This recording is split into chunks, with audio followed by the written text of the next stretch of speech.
Cool. Well, What's up? Yo.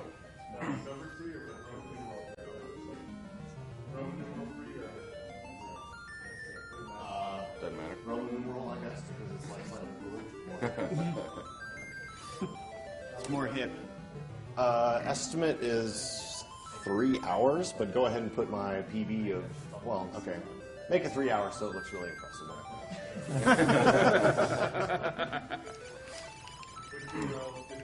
Yep. Hope I don't have to input this very many times. Like I said, I'll probably have to reset right away. You didn't make the spelling mistake from earlier. Too late. Oh yeah. Oh yeah, let's keep Flicky with the spelling mistake, that's right. Yeah. And of course myself.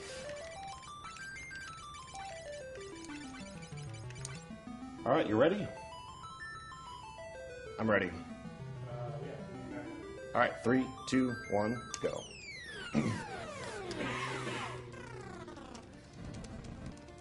Alright. So there's this is a very intricate route. What I have to focus on in this dungeon is I want to get Fiesel to have a little bit of experience, but I don't want him to level up. So I got a 3 goblin encounter, which is good. He won't level up after this fight. Dang, we missed him. So to keep him at a low level until I get the... I need to keep him at a low level to do this glitch later on. He has to be level 1 for it to work. And so I'm going to kill him off here pretty quickly.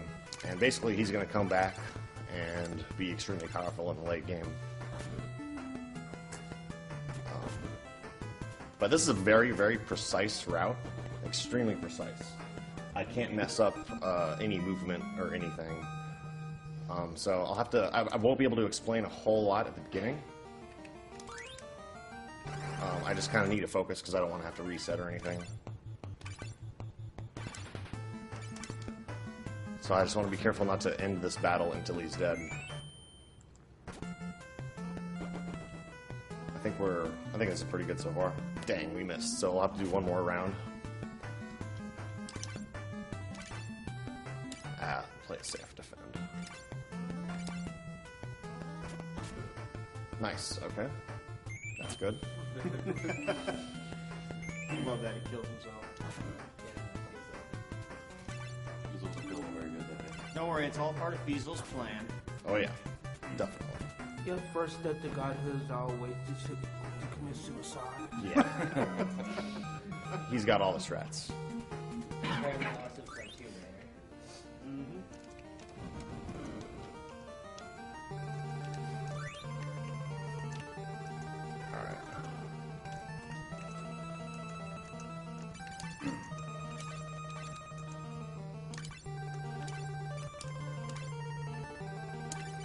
So, since Fiesel doesn't have any, he's dead, he doesn't need his equipment, I'm just padding the other guy's stuffs to make the next boss fight a little bit more bearable.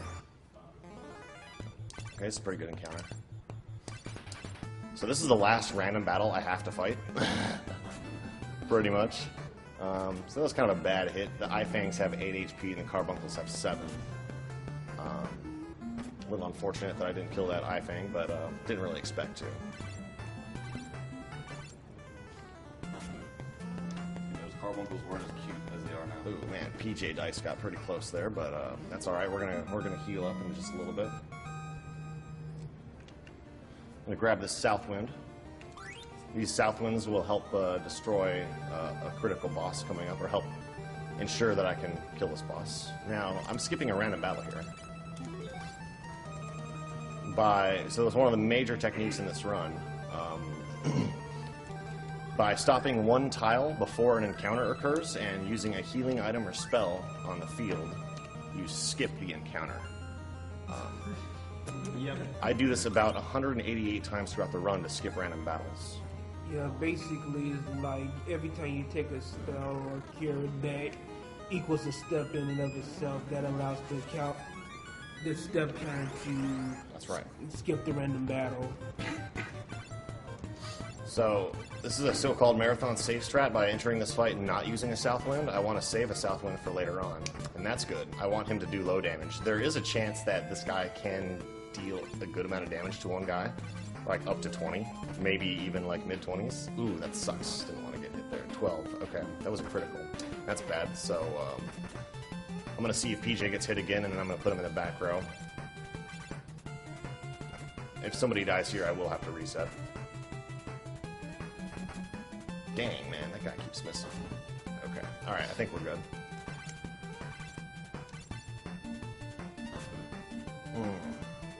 Yeah, I'm gonna row PJ just in case on the next turn. Nice, double hit. Damn, lots of misses. Row before he gets attacked, please.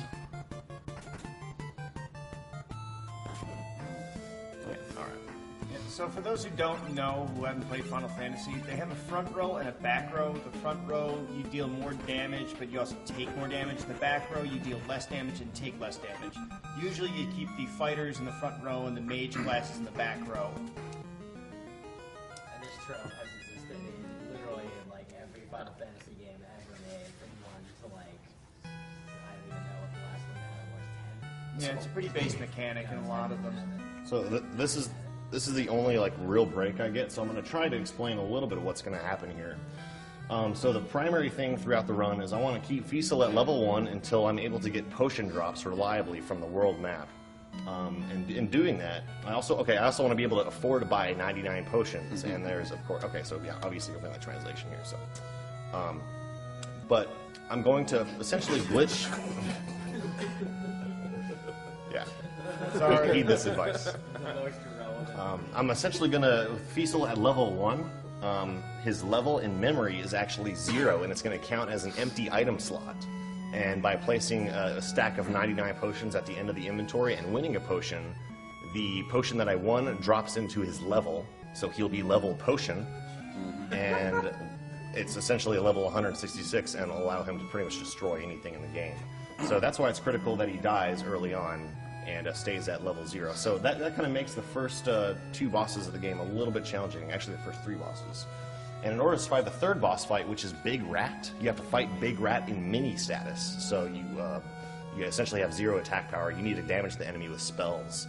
So I need to somehow get one of my characters up to have a little bit of level 3 MP and cast Ice 2 to kill this next boss, or to kill the Big Rat. So most of the early game setup here is to power level one of my characters.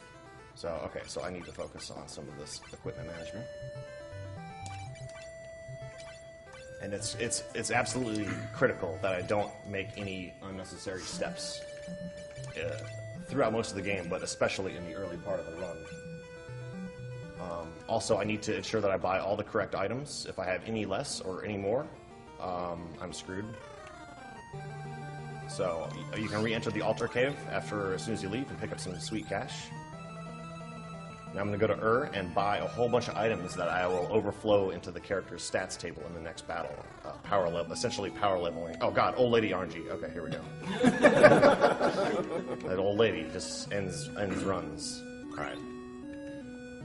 So in this section, like this little underground area, these steps do count. But in the town, I can walk around as much as I want to, and they don't count towards my encounter steps. So now I'm going to buy a few items.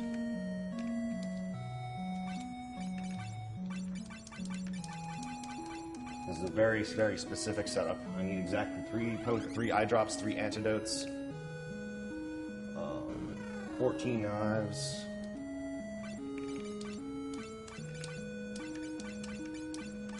4 long swords and 9 daggers. And I'll need 14 leather shields.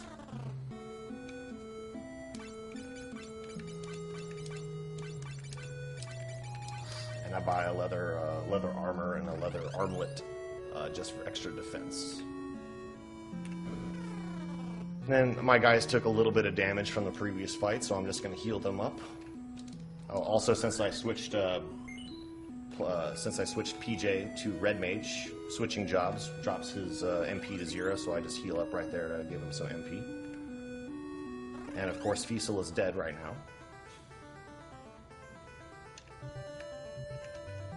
So do you think we can get a quick roll call going? Sure. I'm Duckfist. Honorable J. LV Creed. Ball crusher. Alright, so I'm just picking up a couple items here. Mostly I wanted that Zeus Rage. It's just kind of a marathon strat damaging item in case I don't do enough damage to the next boss. And I pick up the rest of the items because the strategy in the next battle is to fill up my inventory.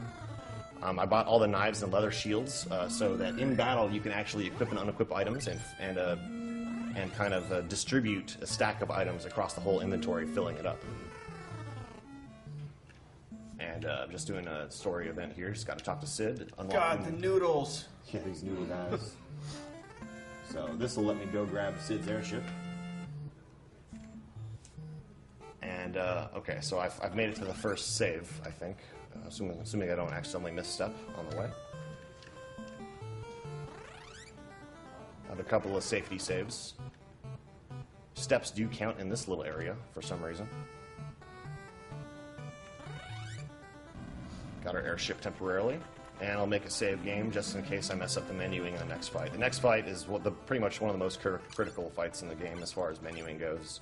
I'll spend a long time just kind of equipping and unequipping items, and essentially it'll be dropping the items that I use into the player stats tables. All right.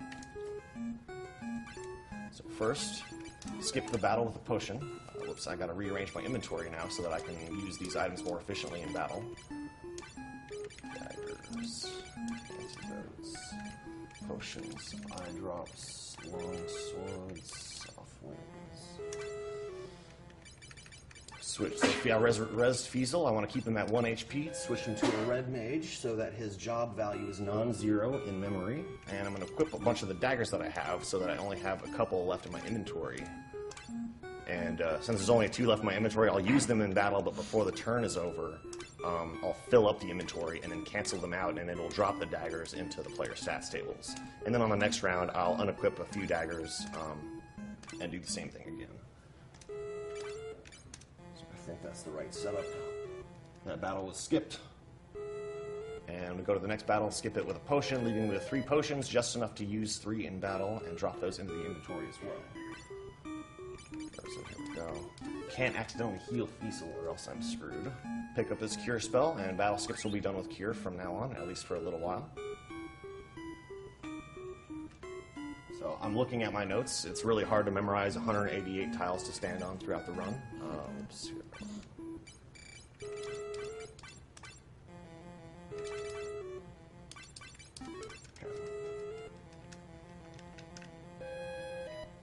I'm so low level right now, if I get into a battle, I'm pretty much dead. Running in this game is very, very brutal. It's very hard to run from a battle, and as soon as a character decides to run, everybody's defense drops to 0 for that turn. Which is, I don't know why they chose to do it that way. It sucks. Alright, so just 3 more battles to skip in the next area. We picked up some NPC that does something. He's the best NPC. And there's a south wind down here I need to pick up. Another nice damaging item I'll need to use to kill Jin, which is the next boss. Battle right here.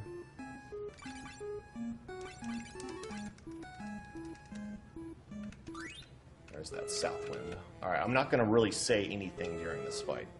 It's hard to explain, and if I miss menu, it ruins the glitch. One more battle. I'll do my best to explain it afterwards.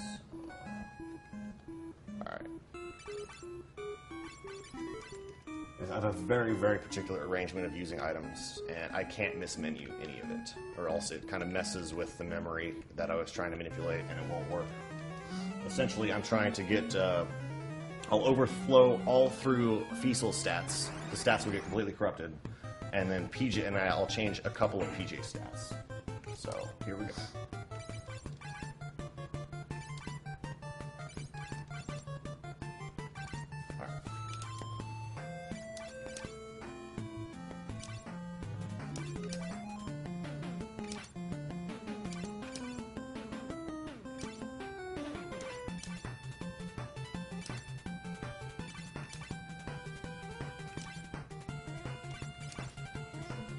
So each of these knives and leather shields are dropping one by one into my inventory, filling it up. And then I'll cancel the actions of the previous characters, and since there's no space to put the daggers that they threw, they'll drop into player 1's stats table. And I'll keep doing that until player 1's stats are completely corrupted, and it gets down to player 2's stats. And he'll have just the right stats glitched, and now enabling me to power level PJ to survive the next battle, the next boss fight.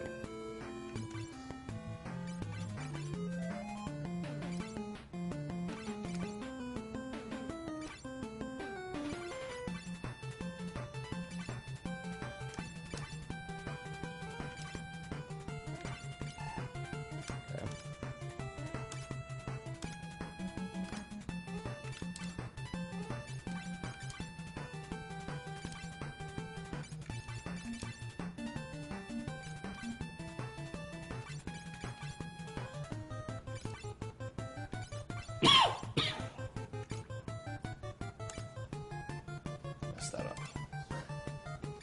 I think this will still work.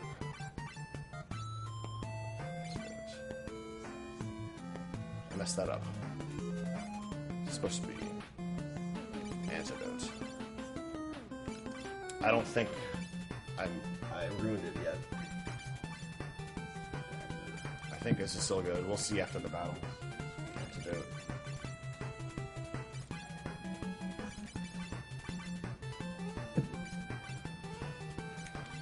And fill up the inventory again and cancel those items, dropping those items further into the stats table.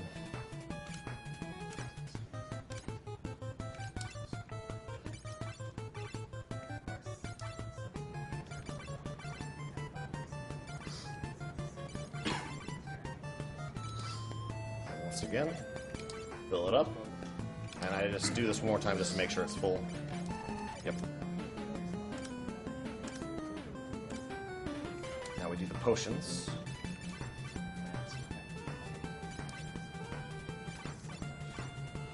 This guy has a couple of daggers to unequip.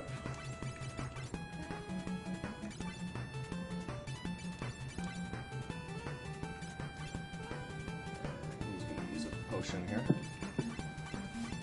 This guy's also carrying a dagger, giving me 3 more to use the next round. And he's going to fill up the inventory again.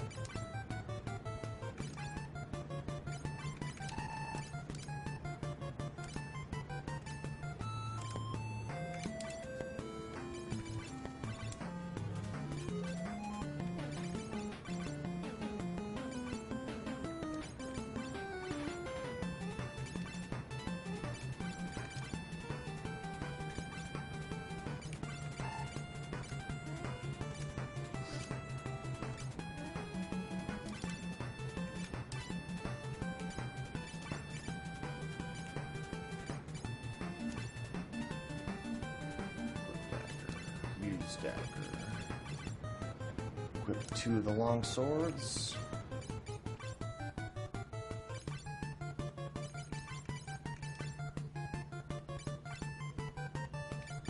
Throw long sword. Equip the last one, freeing up a slot. Fill the inventory up again.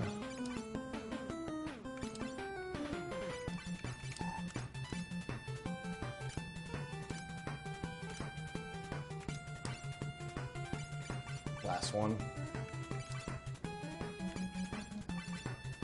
Now when I cancel these eye drops, PJ should have all the correct stats.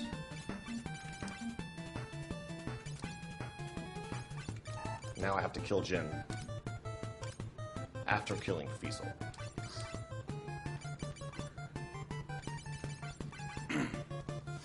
Jin's sitting there going, are you guys ever going to attack, or am I just going to stand here all day? Decent damage with the Southwind. I should be able to kill him now.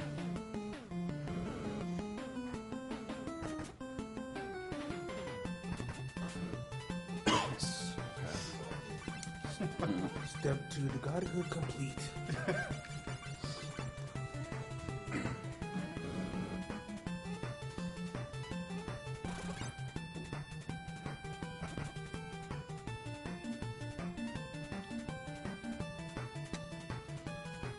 Southwind did pretty much no damage. I need to think about this. He rarely rarely kills PJ.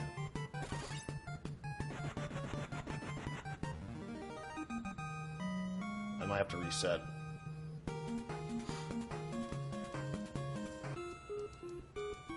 I'm gonna check PJ's stats real quick. Where could I could heal up and kill. I could do this. I could do this. Alright, I think I have a strat here.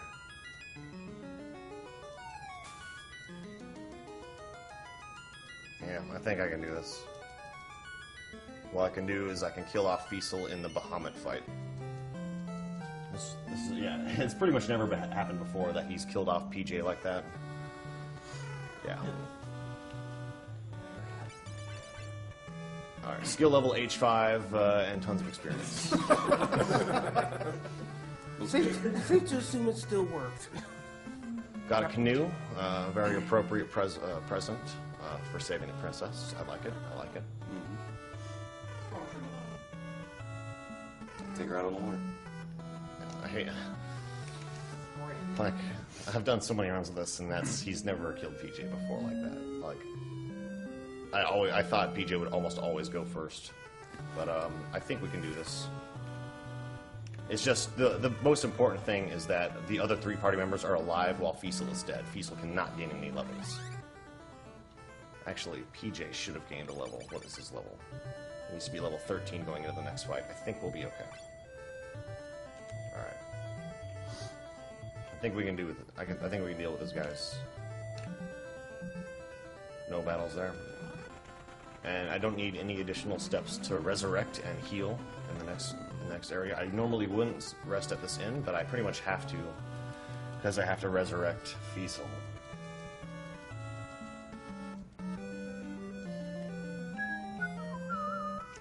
So really unfortunate turn of events there, but I'm gonna go with it and we'll see what happens. Which is a really bad idea normally. You do not want to just see what happens in this run because usually, like, you'll get to a point where, whoops, the glitch doesn't work, and sorry, you can't glitch your level out properly. But I think this is okay. It's hard to explain why, but I think this is okay. Really bad NPC movement here. So even less commentary now that I have to think about this. I'll be happy once I get through. Once I get through Big Rat, it'll become much more comfortable of a run. You want to explain how filling up the inventory works? You pretty much equip a knife and then just swap it out with a shield in battle, or swap it out with another item in battle. And if there's a stack of them, it places them one at a time into the inventory instead of back onto the stack. So now I don't usually have to do this, but I'm going to go to this inn and heal because PJ has like no HP. I don't even know who lets me use the inn. Okay, I just jump in the bed. Hi, random person. I'm going to use your bed now. So it's kind of convenient that I'm forced to fight Bahamut. You have to run from him, but I'm going to spend the first turn killing off Fiesel. Again? Yeah, he needs to. Yeah, because I just resurrected. Because I needed to resurrect PJ. Yeah, really. I needed to resurrect PJ. He needs to be alive. But the thing is, PJ didn't gain a level, so I'll have to fight one extra battle in the random encounters coming up.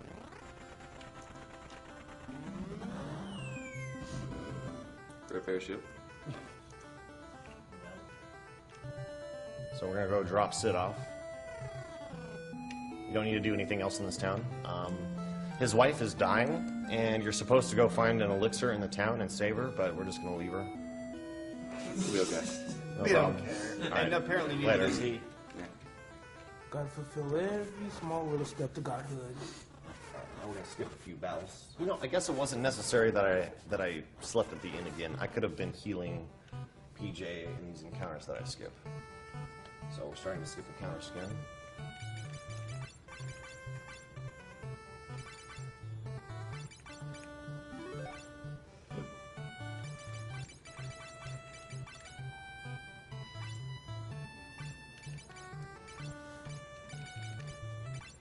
Just some safety items here so I don't take as much damage.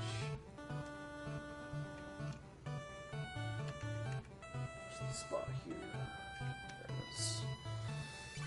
This is good. PJ still has a good amount of MP. I was worried that not gaining a level would put him a little bit short of MP, but we're good. Alright. Alright. I'm going to pick up this arrow spell, which will help in the next glitch setup, the primary glitch setup that I've been waiting for, which is after the big rat fight. I'll be using the 99 items trick. And I'll glitch that arrow spell into another spell that's more useful.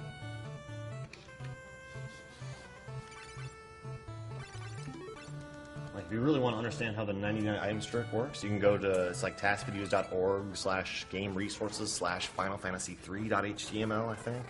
Let's look at the game resources page for FF3 on Task Videos, and that explains how the 99 items trick works. Might be a little easier. And once I get to that point, I'll do my best to explain it. What I did at the Jin fight was the max inventory glitch, and you can't glitch the same stats as you can with the 99 items trick. All you can really do is glitch out the skill level of a party member, effectively increasing their damage by a little bit, and you can glitch out their experience, making them gain 1 experience per battle. So I'm going to see if Fiesel can kill himself. Wait. I'll just have him attack, have him defend, but how much shouldn't kill me? Hopefully Fiesel kills himself. Normally I just run right away. Nice. Okay. So he has a pretty high skill. Even though he's low level, skill does contribute to your damage a little bit by letting you score additional hits and increasing your hit rate. So that's why he did an unexpectedly high amount of damage for a level 1 character, but that's not nearly as much damage as he'll be doing in a little bit. So I got the mini spell as a reward from that fight. Conveniently, it's actually the only way to leave this next area is to cast mini on yourself and enter the next town. So now I'm gonna heal up a little bit and get into. I normally get into 9 battles, but I'm gonna have to get into 11.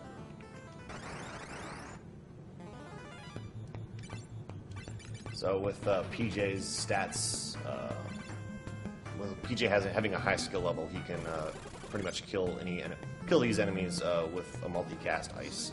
Since his experience is super high, he's guaranteed to gain 1 level per battle. So essentially, the setup of the previous boss fight was to allow PJ to power level.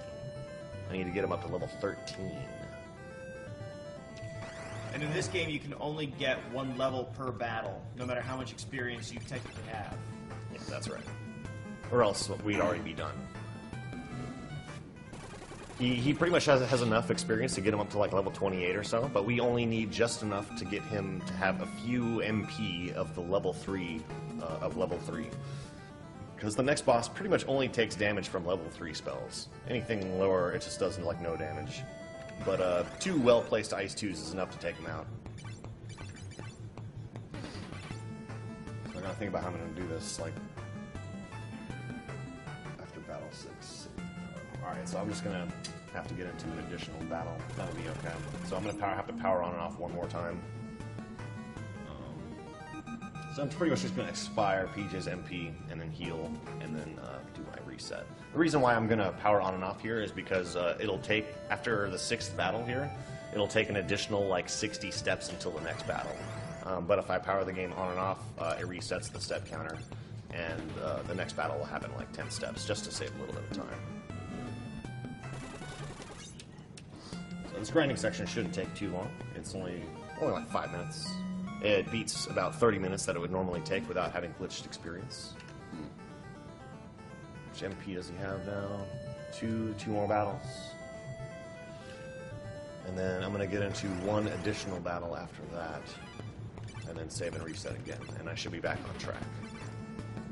I've never improvised like that, but I'm pretty sure this is going to be okay.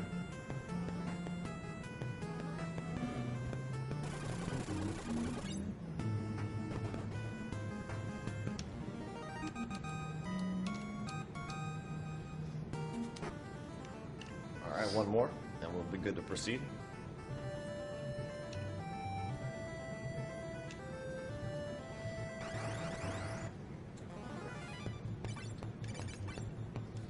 Now he's at MP. This should make him level 9. I want him to be level 10 by this point. So I'm just going to reset, get into 1 more battle, save at the same spot, and reset again. So that should put me back on track here. I'm trying to set up the same scenario that I'm used to. Alright. I'm going to go ahead and teach him Mini.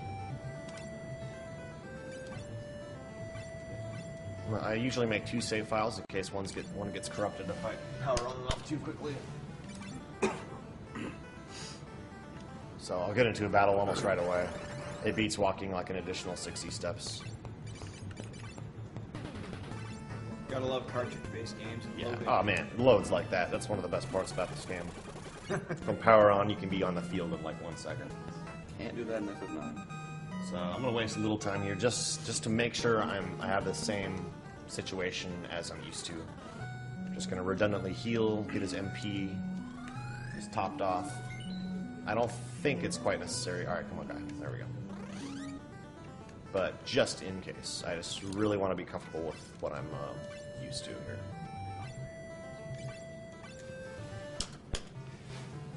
Okay, I think we're back. So we're gonna get in. So since I powered on and off at that point, I'm not going to power on and off again for a little while.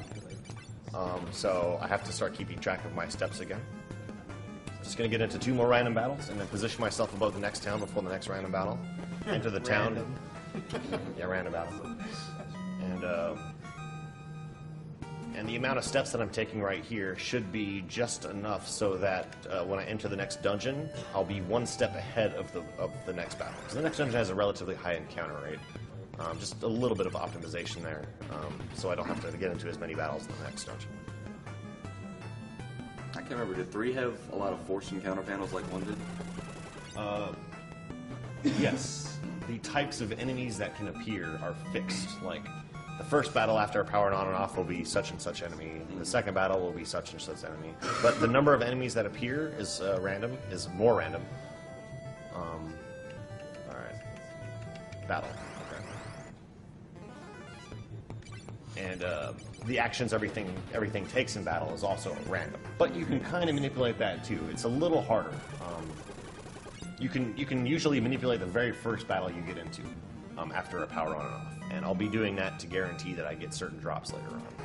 So I need to make sure to remember to cast Mini before entering this town. It's the only way to enter this town. Alright, and the strat here is to buy an antidote and a bunch of potions. Potions will just be to skip a few battles once I run out of MP in a little bit, and the antidote is used to access the exit of this area. 1 antidote, and I'm going to buy a couple of potions here. And I'll rest up just to top off my MP again. Mostly I need to rest up because PGA gained a few levels and unlocked a couple of extra MP points for level 3 magic. But he'll start off at 0 until I heal. So now he has 3 level 3 MP, allowing me to cast Ice 2 on the next boss fight. So here's the exit. I'm going to pick up a Cure 2 spell on the way. I'll also be able to glitch this spell into a more useful spell. I'll explain that once I get there. One big bed for such a small person. Yeah. And then this is the hidden road. So of course to enter this town and going through this dungeon, you have to be in mini status. You can't recover. So if I did this right, there should be no battles for a little bit. This is a very high encounter rate area as well, so that's very nice. So here's the first battle.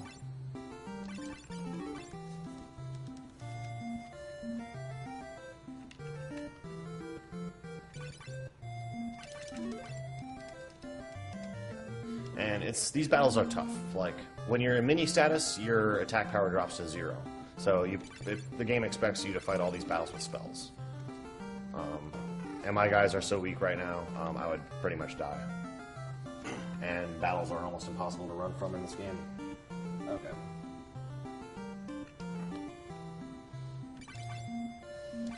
Movement and accidentally getting into battles have become less critical once I have Fiesel decked out. 1, 2. Alright, so battle will happen within 2 steps right there. That's how high of an encounter rate this place is. But that's it for the hidden road. And before we go fight Big Rat, we have to pass through the Viking base. And conveniently, there is Ice 2, Fire 2, and Bolt 2 stashed in some chests here. I'm just going to grab Ice 2 and be on my way.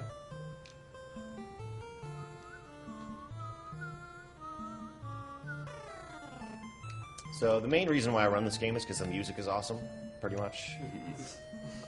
Good reason. I like to say that this is a let's listen to the FF3 soundtrack speedrun. So how are we on pirate RNG here? Alright, not too bad. This pirate can wedge himself in this exit sometimes, making it really just a pain to get out.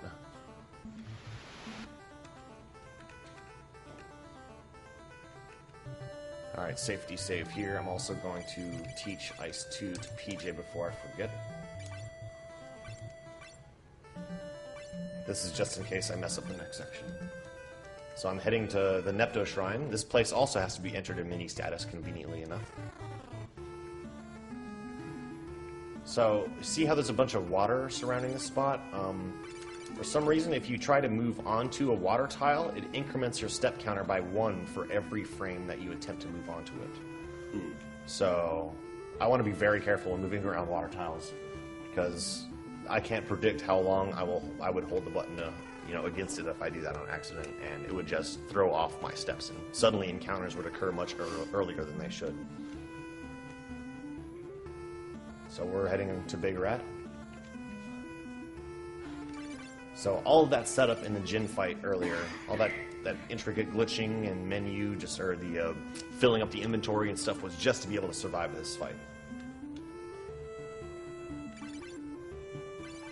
But with 3 Ice 2s, relatively high skill level, I should be able to survive it. Relatively high, it's like 150. Great boss. So I just drop a potion on him just in case he can, Ice 2 him twice in a row if I'm really unlucky. And I also have an additional Zeus Rage just to top off some damage in case the Ice 2 gives me bad damage. That's great damage. Holy crap. I might be able to one around him. Oh man, that would have been awesome, but I didn't. So he knew Flicky, that's alright. No big deal. I love how the mini dead guy is flat. Yeah, it's this cheese. So you see how much damage he did with Ice 2? That's why I casted a potion on the previous round, just in case. But I did plenty of damage in that fight to finish him in 2 minutes. So that was all of the early game setup, was just surviving that fight. Don't forget to Get out of here. touch I don't- that eye. I don't have the exit spell right now, so I have to walk back. Kind of a pain. 3rd pillar from the corner. All right, there it is. Now I'm out of cure spells. That's why I bought a few additional potions, so I can use potions to skip battles. Again, using a potion or casting a spell on the field will increment the step counter by 1. So if you're 1 step before a battle, you skip it. It's just a simple matter of memorizing where every battle happens at. Or do what I'm doing and take a whole bunch of screenshots and watch a guide while you play the game.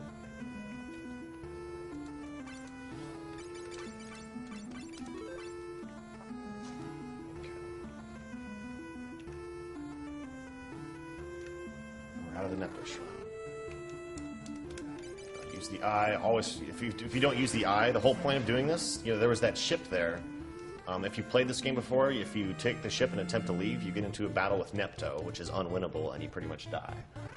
So you have to do all that stuff to be able to leave that area.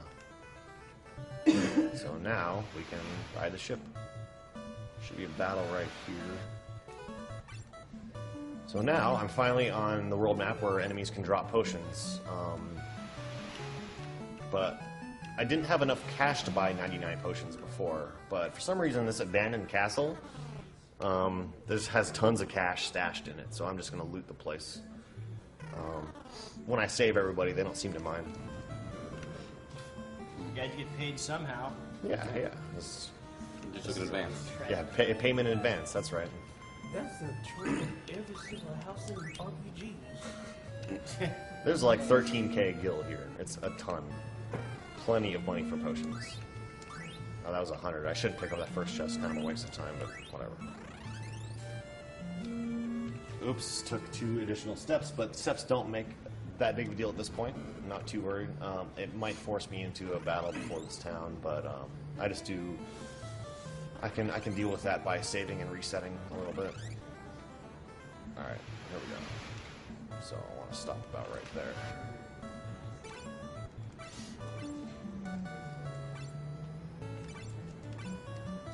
think that took 2 additional steps. So I soft resetted at that battle. I didn't power on and off, I soft resetted. So the step counter stayed the same by pressing the reset button instead of powering it on and off. So you can do that instead of using potions to skip battles. Now, how does that let you just immediately continue without saving, though? I saved. Oh, You just okay. didn't notice because it was really fast. You could just save and load so fast in this game. So I'm buying 99 potions with all the sweet cash I got. Which is critical for the next glitch. So by having 99 items in an inventory space and winning that item from battle, the game doesn't really know what to do. It attempts to put the item in the next slot, but it does it in a really weird way. If there's another item 2 slots away from the stack of 99, it'll upgrade that item to the next item ID value in like the item table. Or if you place the item at the end of the inventory, at the very end, it attempts to put it past the inventory. Turns out the memory addresses after the inventory are the player's stats table. And that does a wonderful thing. Alright, I might get into it. There it is. I'm gonna reset. Alright. So I made a save. I think I can there's enough steps for me to make it here. Alright. Spot. Okay, that's the spot. So I'm going to start with the stats, placing the potions at the end of the inventory. Now here's a very intricate battle manipulation coming up. So luckily, Fiesel is still level 1. If we look in here, level 1. In memory, that's 0. So it turns out that Fiesel's level is the next space in memory after the last slot of the inventory. So it'll attempt to put the potion past the end of the inventory. It sees the 0 and says, oh, that's an empty spot. Let's put potion there. And, yeah. Oh, did I save both times? Okay, cool. So essentially, Fiesel's level will become potion. I Level potion. put it in the wrong spot. All right, I was 1 space too low. I need to be in an exact location. All right, there we go. That's good. So, in addition to knowing when the battle happens at, if I can enter the battle on a certain frame, I can guarantee exactly which enemies appear. And if I perform certain actions throughout that battle, I can guarantee the results of the battle, like the drop. So there's a certain timer value that determines the RNG throughout the battle. At least the initial state of the battle, the timer value will determine. So if I hold start as I power the game on, it skips the initial credits. And if I hold left as I load the save file, I'll immediately begin walking left. That'll enter the battle with the timer value. It's a frame counter that it pauses under certain circumstances, like when you're in the menu or when you're in the save file selection screen or when you're in battle. It pauses in those cases. So I can safely spend time to select my save file without it messing up. But I want to enter the battle on a certain frame after having entered the world map. And then if I perform certain actions and if I have certain statistics, I can guarantee a potion drop. So as you can see, Fiesel's level is now G7, which is potion. So he's level potion. So now I have a little strange setup. I'm going to do the 99 items trick in addition to using the max inventory glitch from before. So potion's at the end of the inventory again. Now his level is non-zero, so the potion will now go past the level. He has a lot of experience from before, so it'll go past the experience. Fiesel is dead right now, so his HP is 0. It'll attempt to drop into his current HP. I don't want that. I want to drop it into his max HP. So in order to, I can actually temporarily change his current HP by doing the max inventory glitch from before and dropping an eye drop into his current HP. So even though he's dead and it says 0 HP, throughout the course of the next battle, he'll temporarily have a non-zero HP, even though he's dead. And then when I win the potion, it'll drop into the max HP. So let's use that eye drop. But before the turn is over, we fill the inventory up again with our knives and leather shields. So just give me a moment to distribute this stack. It's much less intense as from before because I'm only glitching 1 item. And it's pretty clear cut. In the Jin fight, I had to do it with 17 items in a specific order. So the item ID of eye drop I think is 167 or 166. I forget which. So the eye drop's item ID value will go into the significant digit of his max HP, which essentially multiplies the max HP by 256 by whatever value it's in there. So right now he only has 32 HP, so in memory it's literally 32 and 0. So 32 plus 0 times 256. So once you get more HP than 256, it'll be 32 times or plus 1 times 256. Well, I put a potion in that significant digit, so it'll be 32 plus 166 times 256 HP.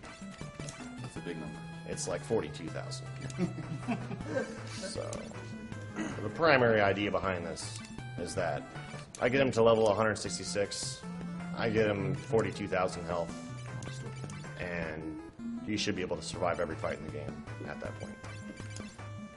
So the inventory should be just about filled. Remember, I used an eye drop with PJ, but when I filled the inventory, there's no space for the eye drop to go back. The game doesn't really know what to do, so it'll stick the eye drop in the address space after the inventory. It's almost filled.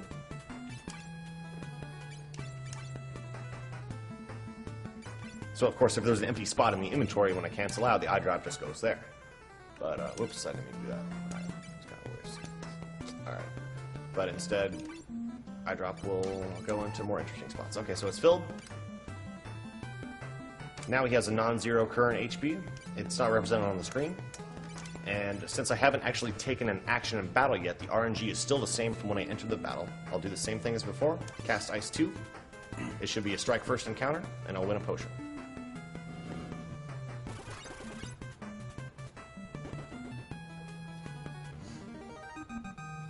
Come on, potion. Boom. Alright. So, I'll show you guys the effect of that in just a moment. 99 V6 HP. God achieved. So, instead of placing the potions at the end of the inventory now, I'll place an item 2 slots after it. So the potion that I win, it doesn't successfully drop the potion into this slot. It kind of messes up and drops half of it into this slot. It drops the potion part into the quantity part of this item slot. So I'll essentially get 99 of nothing in this slot in battle, and the 1, which is the quantity of the potion that I win, will be added to the item ID value of this item. So as a result of the next battle, I'll have 99 potions, 166 of nothing, and a Water Fang will be transmuted into an Earth Fang. So this is so I'm done glitching stats. Now I'm just fabricating a few items to help me with some stuff in the late game. That is the greatest backpack ever. All right, I forgot a small setup because we're now going to be using Fiesel to. We're now going to be using Fiesel to help us win fights. So I kind of messed up a little bit with my positioning here, so I'm just going to make a couple of saves and soft reset until I can resurrect Fiesel. I forgot to res him. Okay, we should be good.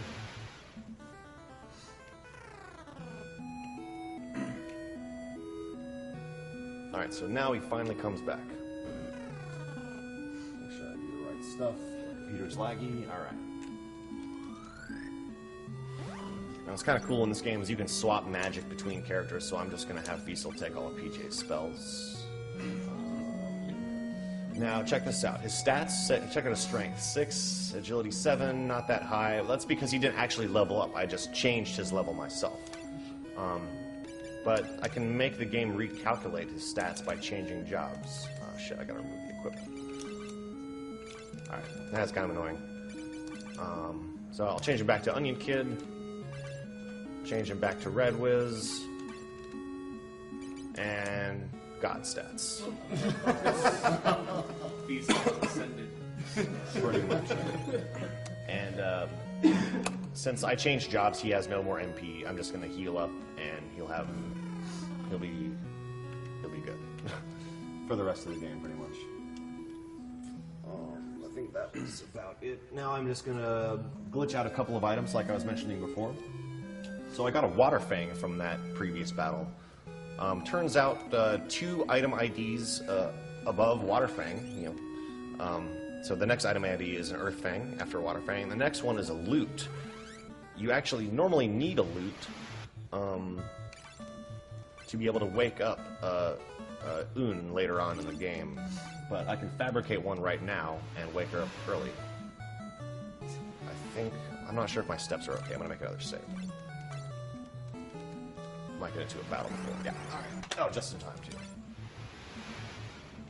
So because Fiesel's doing the damage now, I can't use my previous battle manipulation location because it's a different person doing damage. He has a different level. The RNG is calculated differently. So I have a different setup for the particular stats of Fiesel at this location. And I have Potions and Water Fangs in the right spot now. Make a save here. This is a really convenient battle location, just like the previous one. Even better, actually, because the majority of travel is done in boat, so it's really fast. So hold start, power on and off. Hold left as the game loads. Battle right here. I forgot to unmini. It's Fiesel has me. All right, so a little bit of slop here, but it's all right. It's all right.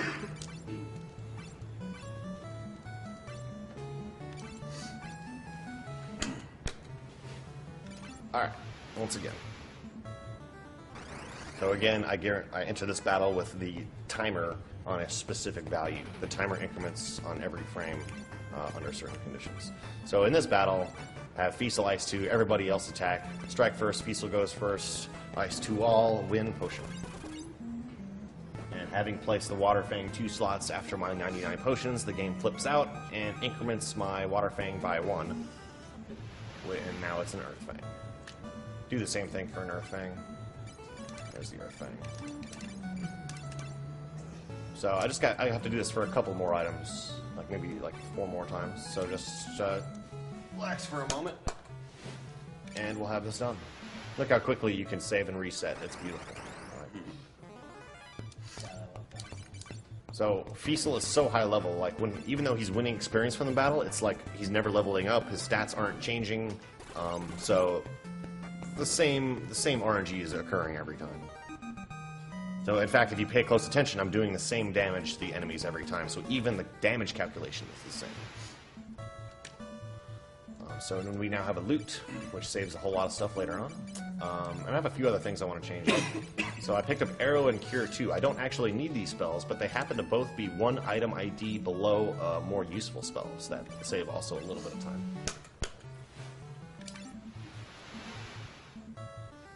So I think I put Arrow at the end there. Yeah. Also, let's pay attention to these damage values and see if they're the same. I forgot what they were last time, so we have 1280 and 1,000. 1,000 something. Just 1,000. Okay, that's easy to remember. So it'll be the same every time. Also, any 4-digit damage is really good in this game. So. Yeah.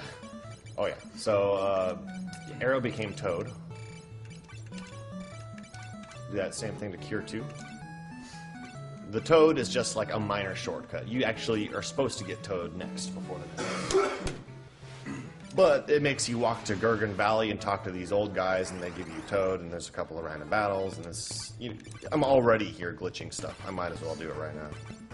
That's the idea. And you don't actually get exit for a little while either. I think you have to go to the Ancients Village and buy exit, and that's kind of far away. So we don't even go to Gurgen Valley or the Ancients Village. Just fabricate exit right here with Cure 2. So now we have a couple of shortcut spells. I'm actually going to go ahead and use them on Fiesel, so you can cast them later. And for some reason, the next item ID above Leather Shields, which is the weakest shield, happens to be the strongest shield. Onion Shield. So here we go. I don't actually need to use Onion Shields, but they sell for quite a bit. So, yeah.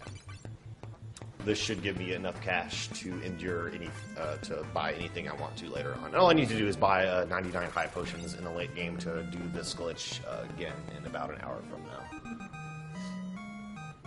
So, boom, we have 14 onion shields. And do the same thing to the helmets, just because this is a marathon safe strat.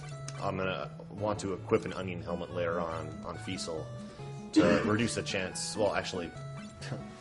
He has a slight chance of getting instantly killed by a boss. It's like the third to last boss. But if I equip an onion helmet, he'll survive it no matter what. So it's just kind of a safe strat. I don't want that to happen. So this is the last encounter. for a while. And I'm gonna do this weird. I'm gonna move to this weird spot, save and reset, and move around a little bit. It's just to fix my route from my emulator route. Don't worry about it. I just didn't feel like rerouting it and finding a bunch of extra battle locations.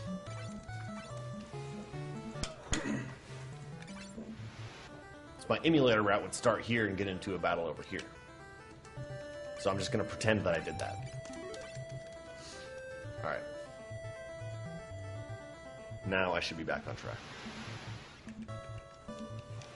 That's the spot. And I can just use potions to skip encounters now. I don't need the 99 potions anymore.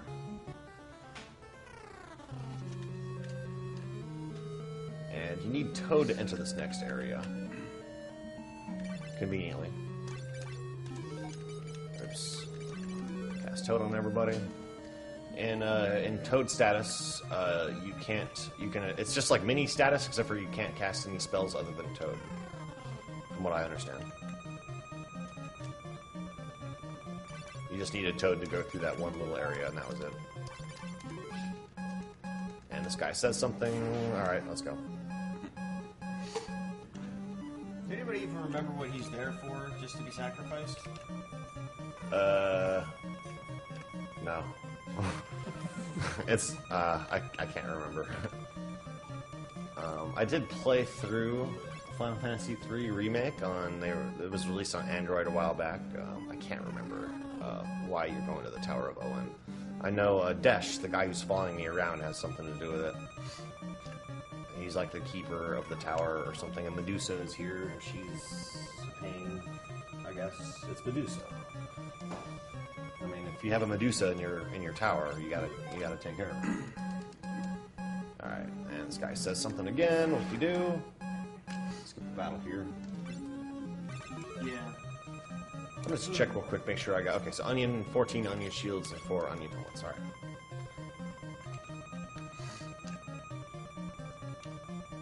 So now, if I accidentally get into a random battle, it's no big deal. I can pretty much survive anything now. But it would waste time, so let's try not to. Let's try to keep on pace. 1, 2, 3. All right.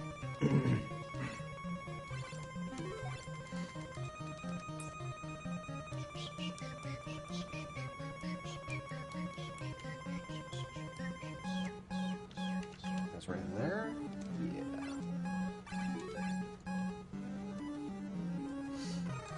So in a little bit, you'll see how effective Fiesel is against bosses now.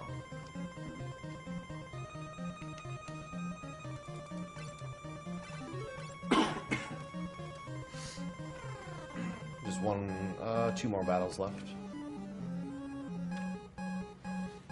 So I guess now is a good time to remind everybody that this is the Awesome Games Done Quick bonus stream.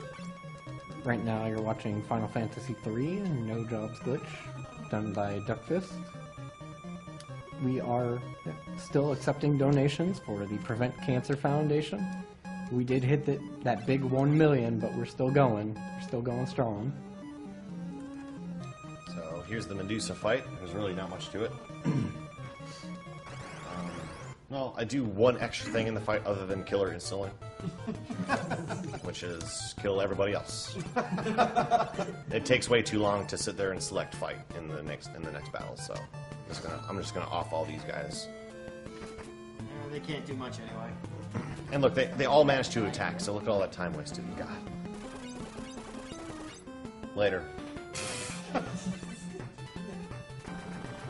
but we don't need it anymore. We got a god in our midst. 32 times. Yeah. Wham! Is that what happens when you have a god in your midst?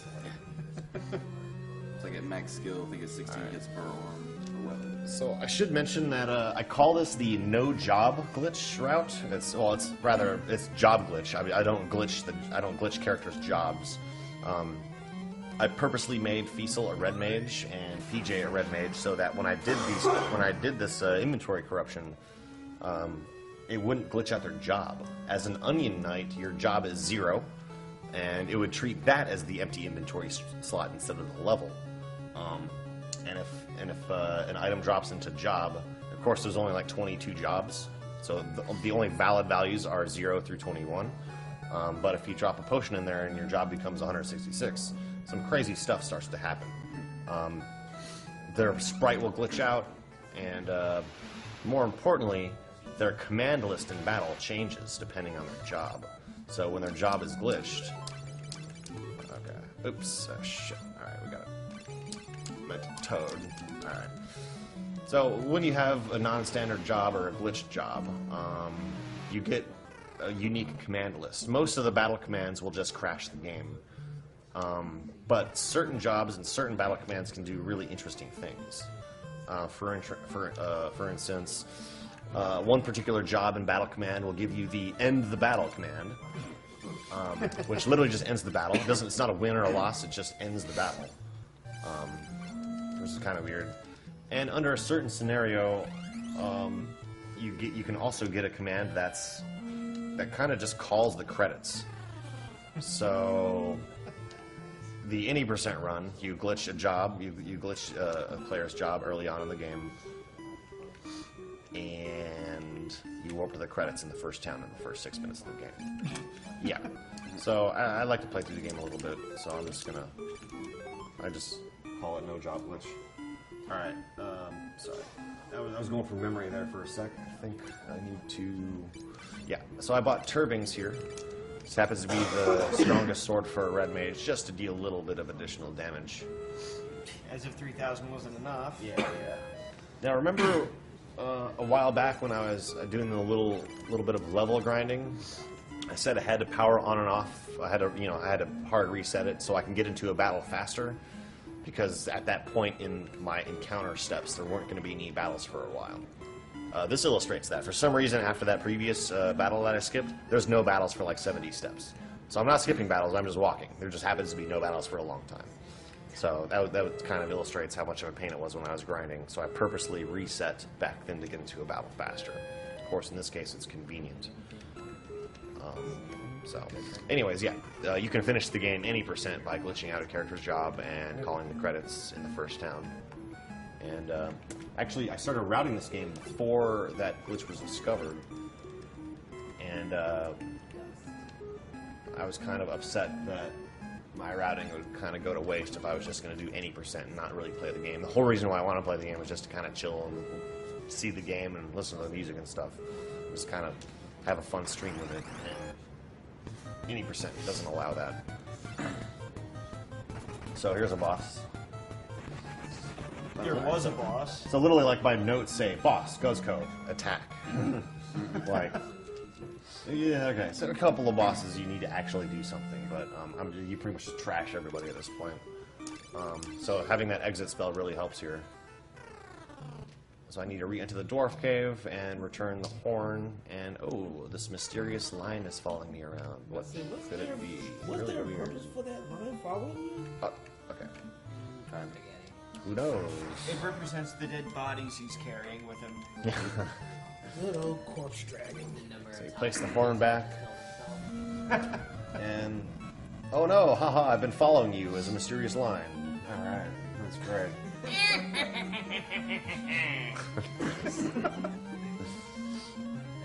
just stand there, steals the horn. So I like to impulsively cast exit to move around faster. It's way easier. Next dungeon, also kind of a hard dungeon, but with battle skips without having to grind, you just wreck the game. As if you didn't already. Yeah. Oh no, tomato soup. Oh, the tomato soup. Yeah, that's right. Pretty delicious.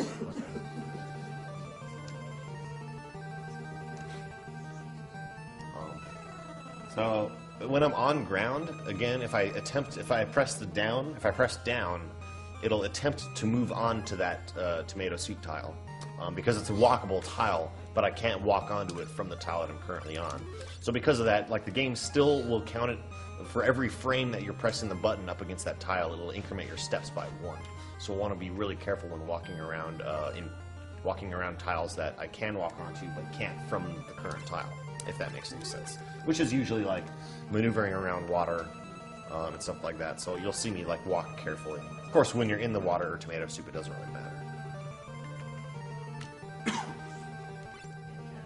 So I have most of the locations memorized for where the encounters happen at, but not all of them. It's really hard to memorize like 188 spots to stand and pause the game. So I still look at my guide for reference just in case.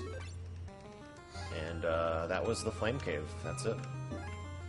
Just bust Salamander here.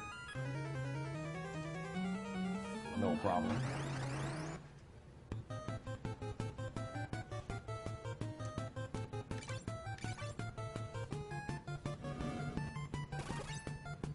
Ice 2's animation is slightly faster than the multiple sword hits.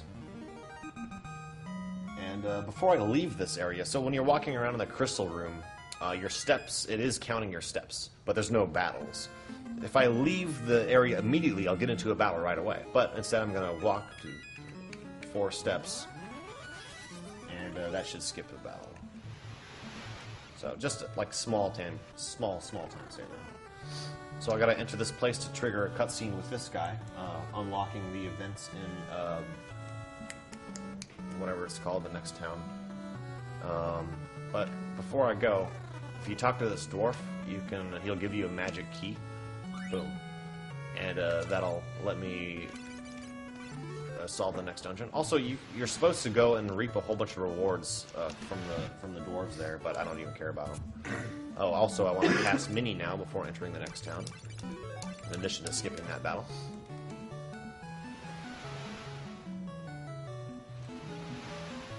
And there's one more battle on the boat. It's kind of hard to spot. A visual cue is as soon as the water appears on the left side of the screen, and you're lined up right there. Okay. And I'll park my boat here, because you'll exit the next dungeon from that forest and the boat will be right there. So no battles here. There's actually going to be a battle immediately in the next dungeon unless I 1, 2, 3, 4, 5, 6 walk an additional 6 steps. So, oh no, ambush and topple. Uh-oh.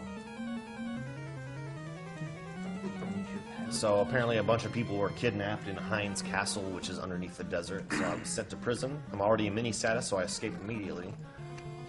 Because I walked an additional 6 steps, there's no encounters in this dungeon, or in this part of the dungeon. I like this dungeon track. Again, the music in this game is awesome. It's right there. Alright, so doing good so far. Haven't gotten into any accidental battles yet, which is pretty rare for me. I usually like monologue too much and don't pay attention.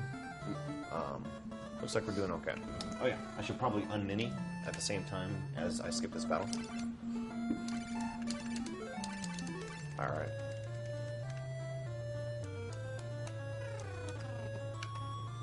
This is the first kind of maze-like dungeon, you know, it's not too hard, but,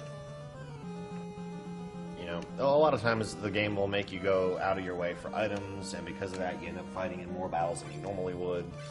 Which is actually good because you usually need to grind before every boss in this game.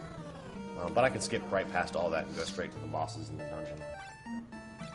Yeah, so this game is very brutal normally. Like, there's no save points except for on the world map. That's the only place you can save.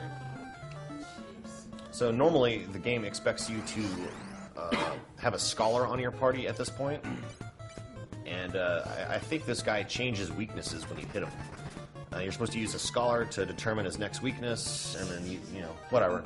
But Fiesel's level 166, or he's level potion, so he's able to take down pretty much anybody. God, I need no scholars. Yep, pretty much. So that saved everybody in Argus Castle, you know, the castle that I completely looted of all their cash. But they don't seem to be too upset. And apparently to escape the castle, you gotta dance. It's time to dance. Yeah, I don't know the point of that. Yeah. There we go. We've arrived. And now you're in the Living Forest, and you get the Wind Fang here. But you don't actually need the fangs. You just need to trigger the event that gives you the fangs. If you remember from before, I actually glitched the water fang I got into an earth fang and into a loot, so I don't have a water fang anymore. You're supposed to have all 4 fangs to access the final dungeon. You don't really need them in your inventory, though. You just need to have triggered the events that gives them to you. So it's fine that I glitched them away. So I stole all their cash, and as a reward for saving them, the king gives me time gear. I'm not really sure what makes that an appropriate reward for saving everybody, but turns out we need time gear. In fact, that's the next thing we do. In fact, like one of the few guys we actually talk to knows exactly what to do with time gear. Happens to be compatible with our ship. Apparently, time gear turns a ship into an airship, and only Sid knows how to do that. So we're gonna go talk to this guy, outfit our ship into an airship, and leave the floating continent. Everything we've been exploring so far has been on the floating continent, which is only one location on a much larger world map. So we'll fly to that world map right now.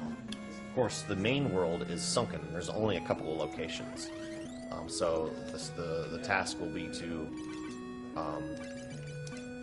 save the main world. So I'm gonna fly here, and it's hard to find the location of where to go. So I have a musical cue to tell me where to go. Hold on.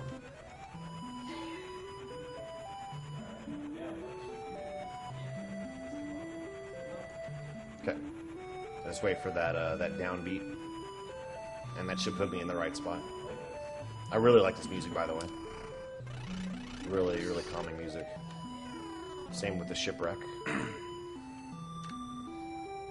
Really good tunes in this game.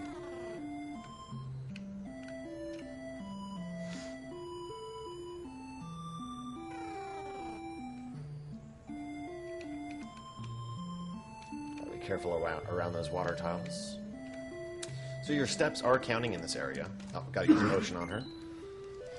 So right after I finish talking to her, if I cast exit, I'll get into a battle immediately on the world map. But if I just take one step and then cast exit, I skip that battle. So there's minor things like that to save time. So now we take her to the water temple and kill the boss there. I think the water crystal shatters, and we reveal the rest of the main world. This is, like, besides the floating continent, the shipwreck, this is the only other location in the whole world map, and it's a huge world map. Like, when you first get here, you're just flying around randomly on your airship. So you might have seen that I did take a couple of extra turns on my airship there. When you're in your airship, it's not actually incrementing your steps. When you're in the boat, though, it does, because you can get battles in the boat. You can't get battles in this airship. So, talk to that water shard. If I've been stepping correctly, this should be the battle to skip. If I misstepped at all, I would have gotten into a battle. So it looks like we're good.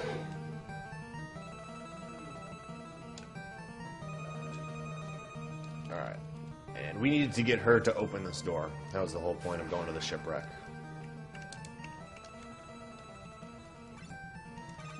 Alright, time to navigate this dungeon. Not much going on. I don't know if there's any donations or anything, but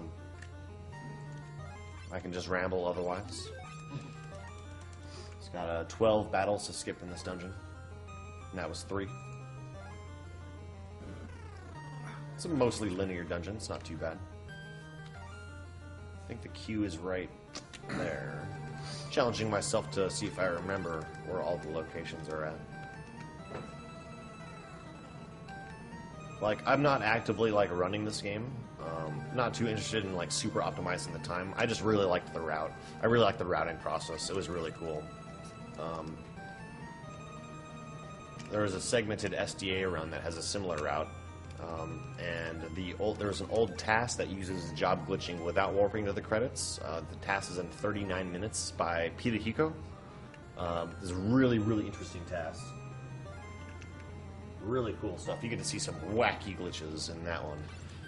It doesn't credit swarp, but it does some crazy stuff to beat the game in 39 minutes. I'm definitely gonna find that one after this. It's really cool. The glitch, you have to see the glitched airship is what the glitch is called. It's crazy. The glitch ship. Yeah, it forces the airship to be like at the top of the screen, and the screen like shakes around a lot and makes this really loud like sound like as it's doing it. And it just has the unique property of being able to fly over mountains. So you just use the glitched airship to fly to the Silk's Tower as soon as you get to the main world. So kind of cool. I think the battle's right there. Check. Yeah, that's a good spot. I always have trouble pointing out the location of the next battle. It's kind of a featureless like area, and your sprite is mostly submerged in water, so the queue is a little hard to see. Yeah, that's the spot. And one more, and we're out of the water cave, or water temple cave, whatever. Queue for that is being in the center of that wall. And time for the boss fight. Time for Fiesel to flex his muscles again. Yeah, exactly.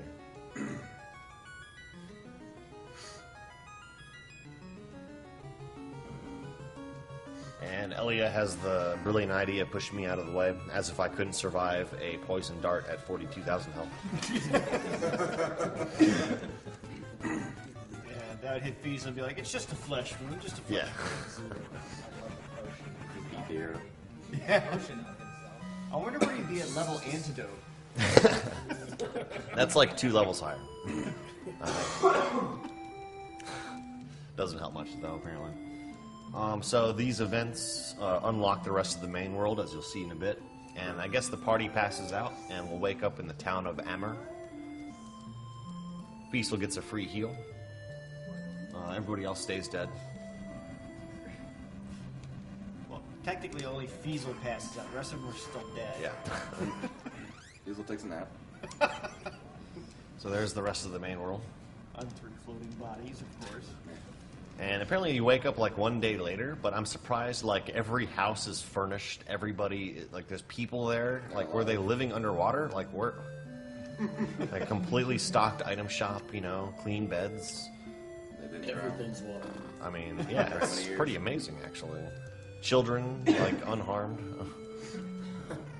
So it takes too long to walk across town, so I'm gonna cast exit. And just enter town again. And then boom. You save like 10 seconds. Pretty sweet. Alright, so apparently what happened while we were passed out, so you saw our ship on the world map right there, our airship, and apparently there's some guy named Goldor that got jealous of our airship, so he anchored it down. And so we need to go kick his ass and get the key back to unanchor it. And his mansion happens to be across this swamp. It's like 2 tiles wide. And in order to cross the swamp, we have to get the floating shoes. Apparently the only person that has the floating shoes is the witch in the sewer. So we're now going to the sewer to kick the witch's ass, to get the floating shoes to cross the swamp, to kill Goldar to unlock our airship. So that's some serious plot. Like, I thought gods could fly. oh, we will in just a moment. Had to learn so first. Alright, so here's the sewers. Hopefully I haven't messed up my steps yet. It should be in the middle of that bridge. So, oh yeah, in the previous scene there was the 4 old men saw us. There's the silly old men, right? And while we were passed out, apparently people heard that there were light warriors in town, and these 4 old guys decided to say, hey, we're going to just call ourselves the light warriors. And they heard about the real ones, and now they're going to try to intercept us. But, of course, they get their asses caught by goblins, like level 1 goblins. So we're going to save them, and they're going to be forever in our debt. If only they had glitched their inventory. Yeah, exactly. So this battle is unavoidable. Alright, come on. Okay, cool. Only 1 goblin managed to attack. Don't waste as much time.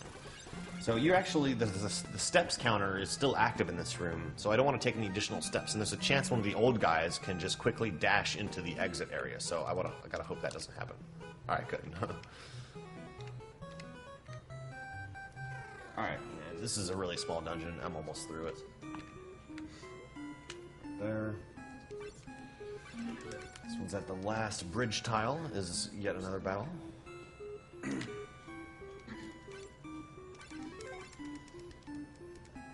2 steps from the bottom left corner is another battle. And that's the last one. So apparently the witch, when we approach the witch, she doesn't trust us. So instead of giving us floating shoes, she attempts to kill us with fake exploding floating shoes. But luckily the old guys are there to warn us just in time. Mo, Larry, Curly, and Bob. So there was the fake floating shoes that we narrowly dodged. Airport security would have been right on your butt for that one. The exploding shoes, yeah. No, they would have caught it. That's right. TSA for life. So we got the real floating shoes. The old guys are on our side now, so we're good. Do a little dance, cast exit for us, and we're out of here. Now we're gonna now we have the floating shoes to cross that one tile wide swamp. We're gonna head to Goldar's mansion. Yeah, you'll see the swamp. It's underwhelming. Like, there's no floating actually happening. Done. So this. Just a quick couple of stuff, so a little bit. It's just a shrubbery. I was about to say, that's a coat layer if I've ever seen one. So I used my one magic key to get in that locked door there. Actually, there's a whole bunch of locked doors in this dungeon. And the idea is to have gone to this one town that sells a bunch of keys, and you stock up on keys before coming here. And you explore the place. It's a huge place to explore. There's a lot of crap. But I know where the door is. I know where a few hidden passages are, and dungeon's done. Really, really a long dungeon to explore, but really fast if you know where you're going. So I remember Goldar being kind of a tricky fight before, but of course, and this is just trivialized with max damage. So pointless. So we, within a matter of 5 minutes, we managed to wake up from our coma, grab floating shoes, kick Goldar's ass, and we got our airship back. No problem. Oh, he's not done yet. Yeah, he gets upset and breaks his crystal. I'm not even sure what the significance of that crystal was. The gold crystal. It was shiny. It was pretty. But hey, we can just glitch like 14 onion shields into infinite gold anyway, so we don't really care. So we're done. We're gonna cast exit, and it should be battle right here, back across the treacherous swamplands. And a nice chocobo forest here to give us. Walking over a puddle. So the chocobos. Uh-oh, time for some butt shaking. Yeah, here we go. Yeah, chocobo's movements are random. Oh yeah. Twerking. All right, so I have a. All right, real quick, I have a musical cue for this part.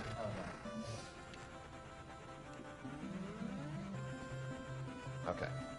It's kind of it's a large world map, and navigation's just a little tricky, but that should put me in the right spot. One tile away. And just in case the chocobo's movements were too random in there, I have a save spot right here, just a safety save, in case my steps were, in case I had to chase down a chocobo. I had a really good chocobo luck though. So enter this. So when I fabricated that loot earlier, it lets me wake up Oon pretty much right away. Instead of having to, you normally have to go through the sequence of events where you fly the airship above the castle of Salonia. They shoot down the airship, and you have to change jobs to dragoons and fight this boss. And then you get another airship that's turned into a submarine, and you go to the Temple of Time, and you get the loot. But we skipped all of that, so we have a loot already. Pretty nice. Take it, Fiesel's best friends with Link. Playing the tune. Well, that and having access to musical instruments in a game. Oh yeah. That's the only time we played. I don't know why she was asleep, but we only need her to break these boulders. That let us access the main airship of the game. And it's too bad we warp out of this area really fast. I really like this theme. It's a really nice theme. God, Fiesel's really lazy. He makes everyone else do all the heavy hard work, and all he does is just bitch slap a few people. He's He uses exit for him to like go to the fridge if he's hungry. yeah. Exactly. Every possible shortcut. So now we have Oon in our party. Grab the airship. We're going to head to the ancient labyrinth, I think. With her, we can access the ancient labyrinth and get the main airship of the game. The whole point of getting this airship is to be able to fly over mountains. We need to complete the dungeon that gives you the Earth. Okay, so I accidentally got into a battle because I was monologuing, but we need to complete the next dungeon in order to get the Earth Fang, or rather trigger the event that gives us the Earth Fang, which is the last Fang. and having all 4 of those fangs will let us access the final dungeon. So that's the whole point of this. The only way to access the dungeon is to fly over mountains. The only way to fly over mountains is to get the airship invincible. The only way to get the airship invincible is to have Un to break the boulders. The only way to get Un is to have the loot. We made our own loot, so that's nice. So that's pretty much what's happening over the next 20 minutes or so.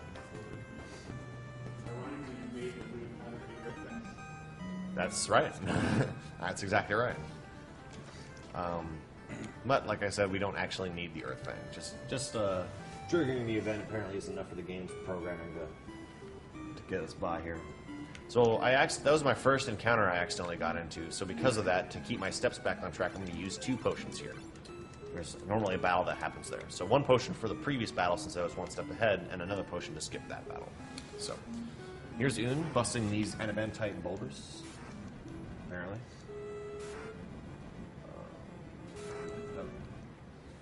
Can't forget about the next battle. Like I'm always like talking about the boulders by this point, so. And this is kind of a crappy dungeon, like really, really crappy. So for one, since we skipped a large sequence of events, the enemies in this area are much higher level. I probably won't be able to kill any enemies here with a cast of Ice 2. The annoying part is that all of the enemies in this dungeon, they split when you hit them. If you hit an enemy and they don't die, they split into 2. And the 2 enemies inherit the current HP of the original. So if I casted Ice 2 on 3 enemies, boom, we have 6 enemies. So it kind of sucks. I really want to be careful not to get into a battle here, because I would have to single target everybody with just the sword. Kind of a long dungeon too. I mean, really confusing. You saw all those multiple pathways. They're just completely like misleading. 5 more battles, looks like. 1 immediately upon entering this room. Alright, check out this optimization. I don't know why that there's a hidden path here, but boom.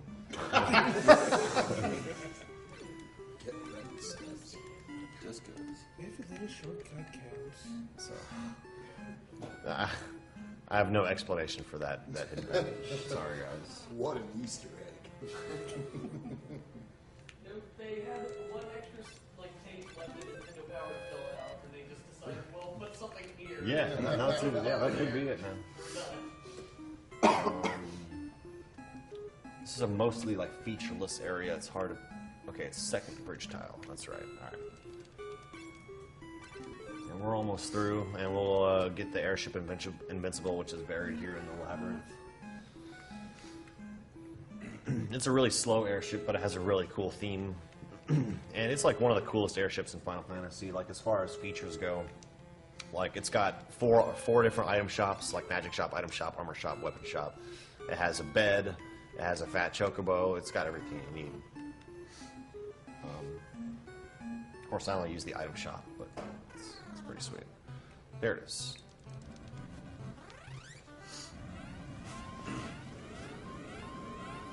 So now it also has the feature of being able to fly over a thin mountain range.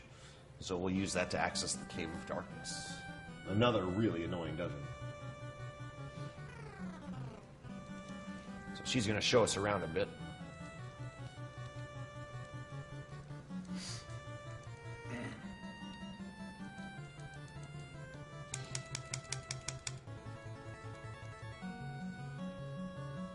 Fat chocobo. Oh yeah.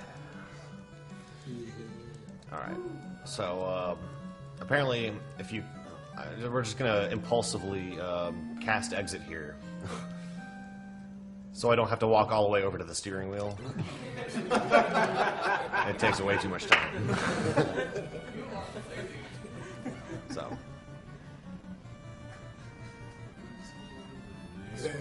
So normally when flying around the airship, your steps counter is not active, but in this area, steps counter is active. You can get into battles in this one spot. So kind of a complex maze to get through this. This crappy area. It's right, down, down, down. And it's actually a pretty high encounter rate as well. so you'll see me using quite a bit of potions to skip stuff. It's kind of cool. If I accidentally get into a battle, I'll show you. It's right down, up right. If you get into a battle while in the airship, the turn starts off with cannon fire, and the enemies instantly take a bunch of damage. So that's kind of cool. But hopefully you won't see that. We'll see if I mess up. So this part will illustrate the high encounter rate of this area. So 2 battles happen within 4 steps, and I'm just going to use 4 potions.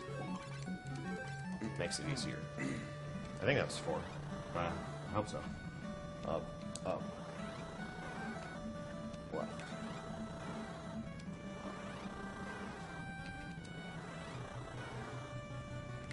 We'll see in a moment. Alright, so 2 battles happen within 3 steps right here. Better just use the 3 potions. And we're through the mountain range, head into the Cave of Darkness now. So the boss of this is significantly stronger than previous bosses. It would actually take a little while to kill him with red mages equipped with turbines, even at this level. So I'm going to pick up a couple of swords here, some high-level swords, which will let me, I'm going to switch to a Mystic Knight in just a little bit and equip those swords, doing a little bit of damage. And also, those swords have really high item ID values. They're pretty close to being the strongest weapons. So I'm going to, later on, glitch these swords into much better weapons. So I picked up a Kotetsu there. And this place is a real pain to navigate. There's just tons of hidden passages, tons and tons of floors. Tons of branching pathways, navigation out of bounds, and to top it all off, every enemy in this dungeon also splits when you hit them. So it's pretty much the worst dungeon, especially in a normal playthrough. Even in a glitch playthrough, navigation is just really hard, like knowing where to go. That's the spot. Like, you can see how many battles we've skipped so far. Like, we started with 99 potions, and I'm down to 31. Like, lots of battles get skipped here. So, 1, 2, I think that's the spot. Yeah. Next room has 2 battles. There. So this will take another, like, 3 minutes to navigate through, if you'll just sit back and enjoy the dungeon theme. Or if we have any donations or anything, feel free.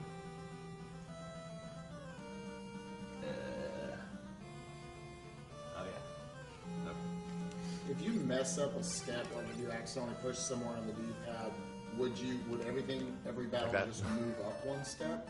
Was it more complicated than that? If I push up like against a wall, no. Unless it's like one of those water tiles. Second hidden path down. Okay.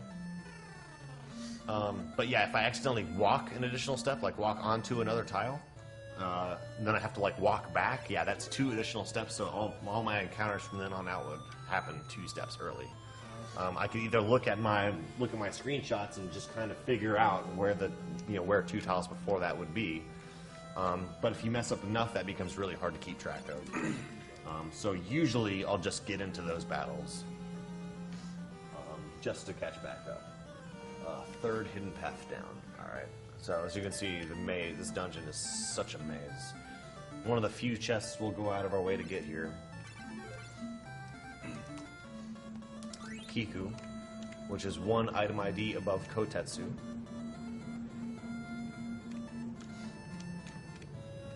So where the visual cues kind of get hard for when battles occur at. Even in some instances, the screenshots aren't enough to tell me exactly where to go. That one's pretty easy to point out, but a couple of the battles occur like entirely out of bounds, where you can see nothing but wall. You'll see that in just a little bit. There's this, yeah, okay. Well, I don't have any donations to read right now, but I can remind people that we are still receiving donations or accepting donations for the Prevent Cancer Foundation. This is still Awesome Games Done Quick 2014 bonus stream. A couple of runs that are coming up after this. would be Papa Yo by the Englishmen. We have a Sonic Ball race featuring T-Rex and Railcoon. And after that, Jet Rocket run by Mopat. Okay. Alright, so I should probably change jobs to a Mystic Knight now. Helps out if I just accidentally get into a random battle and I don't want to free it later on, so let's do that.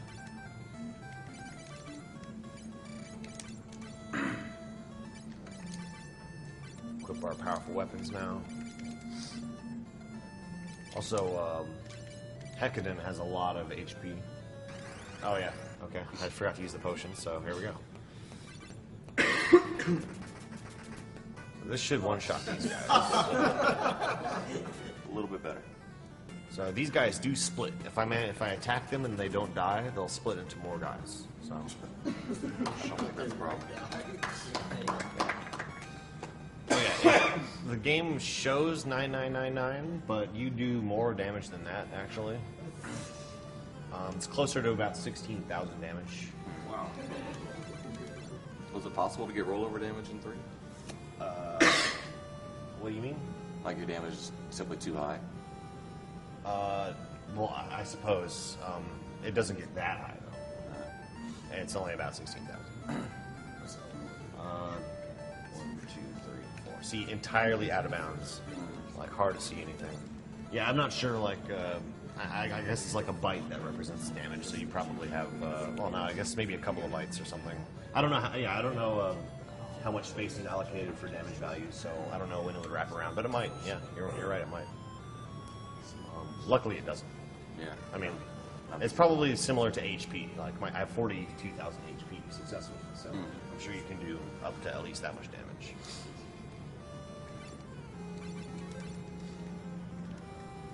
So hard. So I'm looking at the left side of the screen for when that wall appears. That's when I can tell that battle occurs. Does walking into an NPC advance the step counter like walking into Waterwood that you can't walk into? No, it does not. No? Cool. I don't think so, at least.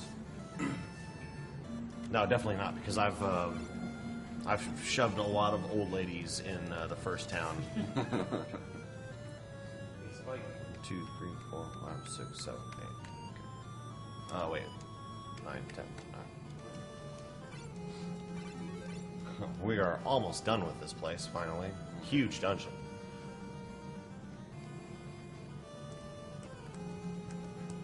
Last battle. Finding your way through that. Looks like you're walking through a swamp. Yeah, it is not fun to do in a normal playthrough. So even with huge damage, it doesn't even cap out at 9999 on this guy.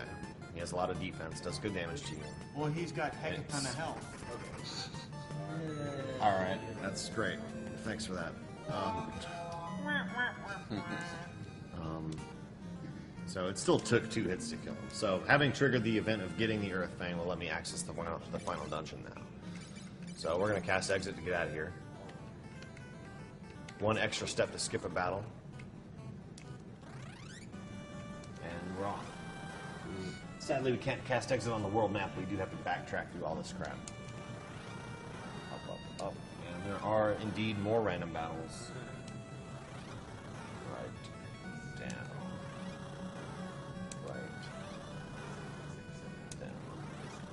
Are you able to control the altitude, or is it just automatically rise up when you go through mountains? It'll automatically rise up, and it can only cross 1 tile-wide mountains.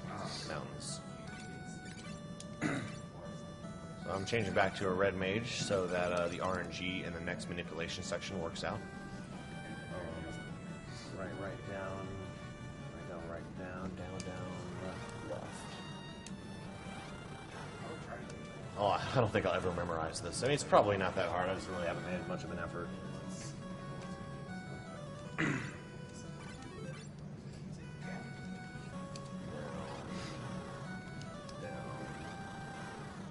Again, 2 battles happen within 3 steps, so we use 3 potions. Save a little bit of time. Up, left. Up, left.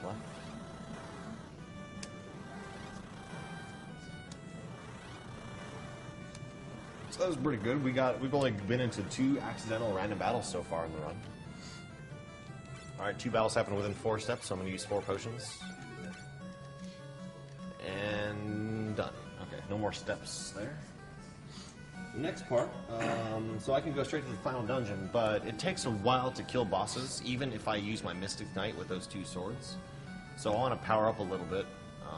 Also, I can't really access the final dungeon yet. You're supposed to go... Well, you can go to the final dungeon, the first part of it, and you can fight Titan. And you're supposed to go back to Dorga's cave and talk to Dorga and Un, and they give you a... You fight them, and then they give you the Silk's key and the Eureka key, but that takes a while. Oh, I'm out of cash. I got to... Boom. Alright, we're good. So, obviously, plenty of cash with those shields. Alright, so we just stocked up on high potions. And PJ, yeah, he's gone. Now the setup would be, I have an Earth Fang again. So I'm going to make another loot. Wait, was that right? Potion? Yeah, okay. So I'm going to make another loot out of this Earth Fang. So in this particular spot, hold start as I power the game on, select the file and hold left. As soon as I pass this river, turn right. I want to buffer that, so I do it as soon as possible. 1 sorcerer and 2 Mhelkin cast Ice 2 on all, strike first, win high potion. That's the RNG manipulation for this battle. That's always 800 damage, 747, and whatever platform it was. So I can tell I did it right. High potion, move back to that spot. It 99 items glitched the high potion on top of the Earth Fang. It became a loot. So I don't actually need a loot again, but it just happens that the loot is 1 item ID way value. 1 item ID away from a pretty useful item. Okay. Alright. Once again, 1 sorcerer, 2 Mhelkin, Ice 2 all, strike first, 800 damage, 747 damage, and high potion. So we now turn the loot into a Silk's key, which will let us access the final dungeon. So we don't have to do all that stuff with fighting Titan, Earth Crystal, go fight Un and visit Dorga's cave and fight Dorga and all that junk. So what did I do here? Okay, so now I'm going to do it with this Kotetsu that I picked up in the Cave of Darkness. So now we're going to get some strong weapons here. So, same setup as usual. We got to do this 6 times more in total. Or 8 times in total, including the loot and the Silk's key. So there's our high potion, and Kotetsu, the next item ID is a Kiku, so now we have 2 Kikus. We're going to do that on the stack of Kikus. So yeah, you can do this, you can do the 99 items trick on a stack of items. You can transmute all the items at once, which is nice.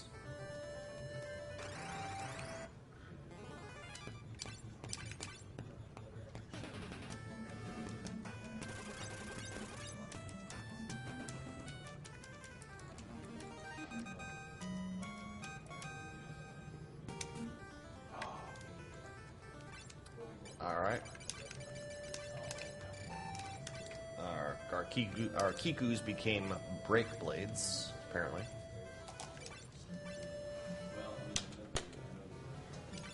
So again, I make 2 save files just in case one gets corrupted. Like I've had it. It rarely happens, but I've hard resetted. I guess too soon after the save file, and the save file just disappears. So I make 2 save files just in case, and that never happens that way. So now our break blades became Excaliburs. Still not good enough. So basically, each time these swords are leveling up, they gain an additional 20 attack power. If I entered the final dungeon with a Mystic Knight and Kiku and Kotetsu, those 2 swords that I found, many of the bosses would take like 5 or 6 hits to kill, and the final boss would take several. Oh shit. Nice too. Okay. So it's actually worth the time it takes to sit here and level up my swords, because this will let me 2-shot and 3-shot all of the bosses in the late game. So our Excaliburs became Masamunes.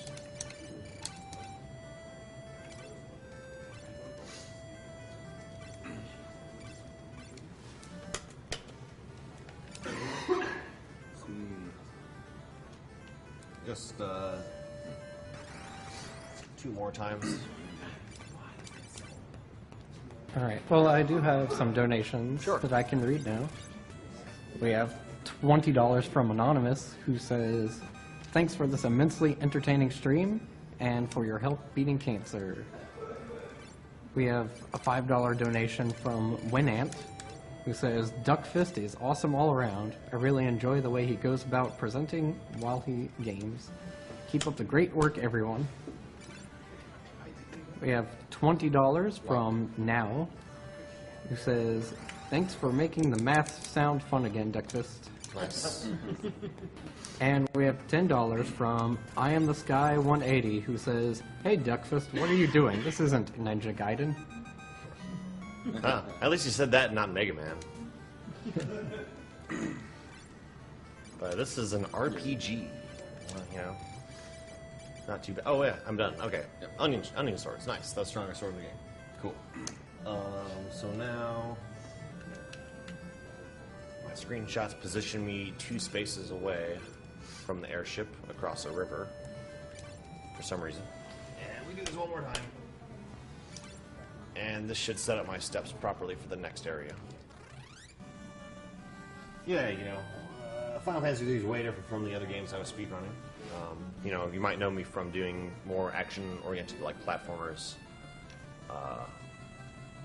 You know, technical, like platforming NES games, button mashing and stuff like that. But I am a fan of RPGs. I love JRPGs and stuff, like from when I was a kid. And Final Fantasy III is awesome. I love like just the music and visuals in this game. Like when I was little, I grew up playing like Chrono Trigger and all Final Fantasy 6, 7, 8, 9, 10, 4, you know, all that stuff. Really good stuff here. Let's see, 2 potions, 1, 2. Now we finally get really powerful here. So my unarmed red wizard had 138 attack power. Changed to an onion kid, 50 attack power, but with the sword, 224, 448. Ridiculously strong. So now, I'll be surprised if there's a single enemy we don't do over 10,000 damage against. So those 2 potions should have skipped a couple of battles. I was able to break all of those statues because I completed all the requirements. The game says that you're supposed to have the Water Fang, Wind Fang, Earth Fang, Fire Fang, but we glitched most of those out. So we don't actually need those. We just need to have completed the events that get you those items.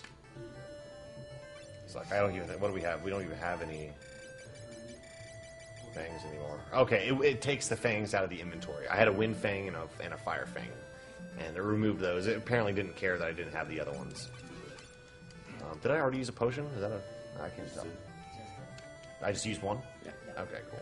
So, conveniently, we're all out of potions now. We're going to switch to high potions. Yeah, okay, so we're good. Oops. This is the last world map battle. And we go on to the 3 final dungeon gauntlet. So if I enter that door, that takes me to Titan, and that starts the whole events with the Earth Crystal, go back to Un and Dorga, fight those guys and get the keys that way, but we just skip right by it. We already have the Silk's key. We're good to go. Kind of a pain-in-the-butt dungeon, too. Takes a while to get through, just long corridors, pretty maze-like. And even going straight to the end is kind of lengthy, but not too bad. There's only 7 battles to skip here. Oh, I didn't use the potion in front of the door. So, luckily, most of the battles it's only against 1 guy, so you just trash him really fast. But hey, at least you get to see a couple of enemies, right? It's not just skipping everything. Should be though. The spot is right here. So another chest that I actually go out of my way to get. So again, I'm using 2 potions to both skip that battle and catch up from the previous one. Dark Scent is the item in that. So, Fiesel is so powerful that there's actually a fight coming up that you're supposed to lose. It's incredibly hard to lose that fight. If Dark Cloud is attacking you, normally in the game, Dark Cloud will hit in that fight. Dark Cloud hits you and kills your whole party in one hit. It takes her like 30 hits to kill Fiesel at this point. So, in fact, even if he's hitting himself, it takes like 4 rounds to kill himself. But if I unequip my onion helmet for this fight and use a dark scent on myself, kills myself instantly. So it's worth going slightly out of the way to pick that up. I think that's the spot. Yeah.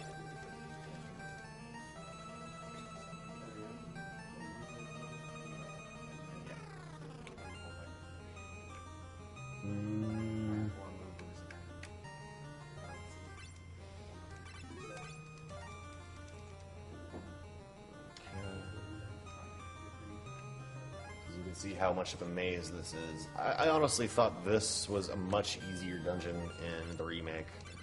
It was still huge, but very low encounter rate in that version of the game. In fact, a lot of the I felt that game was still really hard. Don't get me wrong. I mean, it kept to the whole only save on the world map thing, which was pretty annoying. Like doing the final area was really hard. It was really stressful. Like I had a save file where I hadn't saved for like 3 hours, and I grinded like 10 levels to ensure that I could beat the final boss. You know, it's like if I don't beat the final boss, I'm probably not going to play this game for a while. You know, so but other than that, like there's probably people wondering what my take is on the remake, and I think it was great. Like I didn't play the remake until after I learned the route for this. Like I hadn't played the remake for a long time, but when I played it, I liked it a lot. I thought it was a great game. Although it is kind of annoying, it's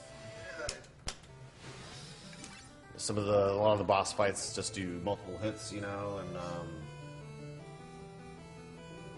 and the whole saving on the world map thing. So, anyways, we're in the Silk's Tower right now. Best music in the game. I love this tune. Really good stuff. If you go in that door, I think that takes you to the Forbidden Land Eureka. We don't even have a Eureka key, so we can't do that. But you go there to get the last 2 jobs, Sage and Ninja. And there's a bunch of strong equipment and a bunch of extra bosses to fight. Good to go and level up before going to the final area.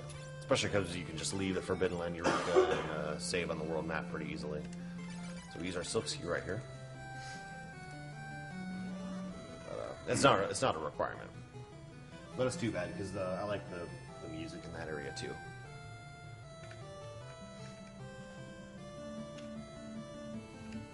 Sit back and enjoy the cool tunes.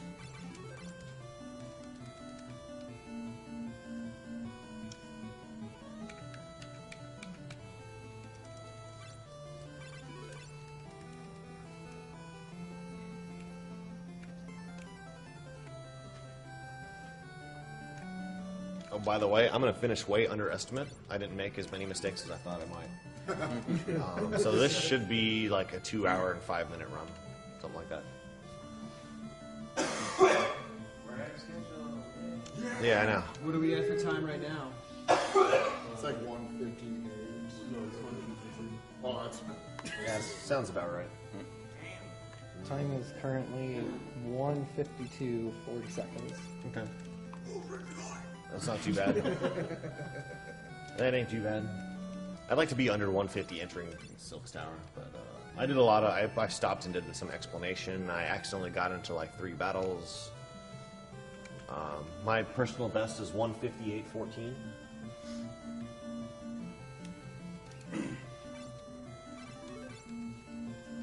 Oh yeah, and I kind of had a fumble like at the beginning with PJ accidentally dying in the gin fight, and I kind of had. I'm glad I was able to improvise around that. And that's like, damn. It could have been disastrous, but I'm familiar enough with the route that I was confident it'd be okay.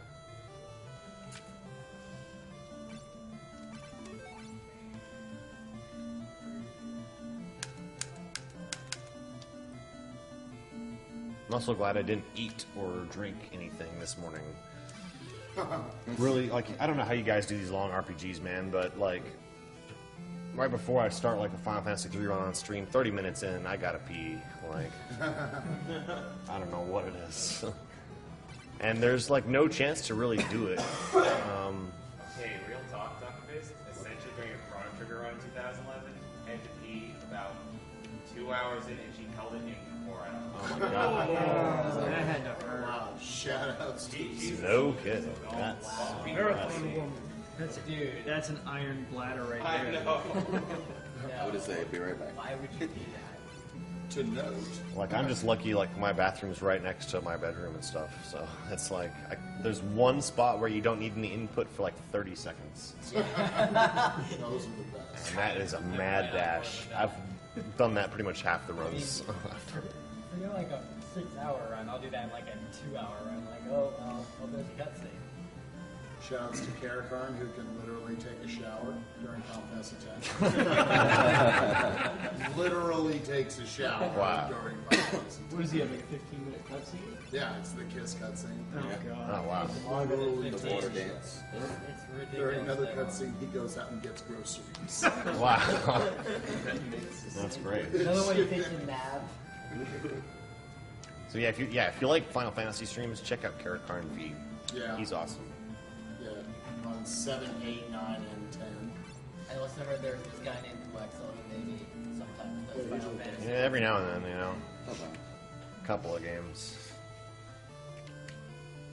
Oh, also want to plug Crystals for Life this May. I think it's in May, like late May, right? Yeah, beginning yeah, I of- think that's- beginning of May and April. Okay. Oh yeah, beginning of May, end of April. All right, so that's in like 3 or 4 months from now.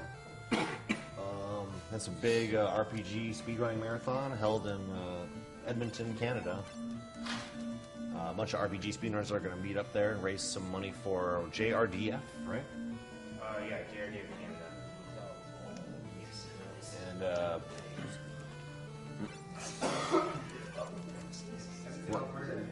Edmonton, Alberta, yeah. And what's that charity for? Sorry? Juvenile diabetes. Okay. You can find. Sorry. Alright, this is the last battle of the Silk Tower. Charity, they put a lot of Okay. There'll be more information about that as we get closer to the dates. I think you can find the current information in, if you go to the SDA forum, forum.speedrunnersarchive.com. The community marathons and meetups should have a thread regarding Crystals for Life there. I think there's also a Crystals for Life Twitter. Yeah, there is. I don't I remember. think it's at C4L Marathon. C4L Marathon, the number 4. So check that out. Whole bunch of RPGs. If there's a mod in the chat rooms that can link the schedule, maybe that would be cool. Yeah, last year they pretty much went through all the Final Fantasies. This year they've expanded more. There's still a couple like Except this one, FF6. because we didn't think it was possible to make an entertaining run out of it. glad to be proven wrong there. But you're running this at that marathon. Yes, I'm going to Crystals for Life.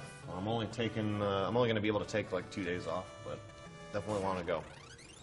Big shout That's out gonna be to sweet. Breakfast. I mean, you basically routed this yourself, didn't you? I mean, you went off of task notes and such. Yeah, I went off and I used a little bit of the existing SDA run. It's a segmented run by Dominator, done a few years back.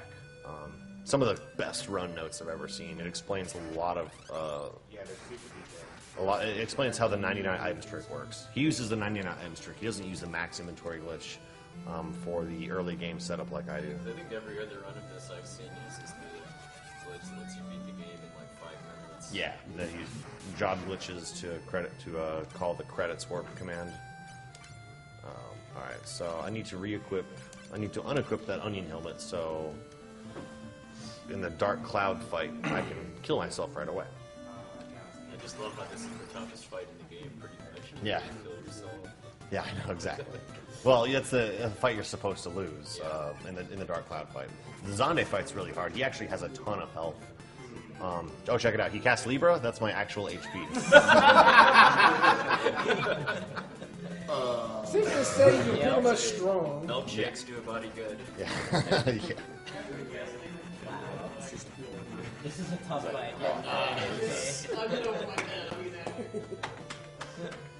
So he's toast pretty quick in a couple of hits. I'll try to kill you even if it kills me. Yeah. So here's the fight you're supposed to lose. Vice versa. Get to hear the music again later. Oh yeah.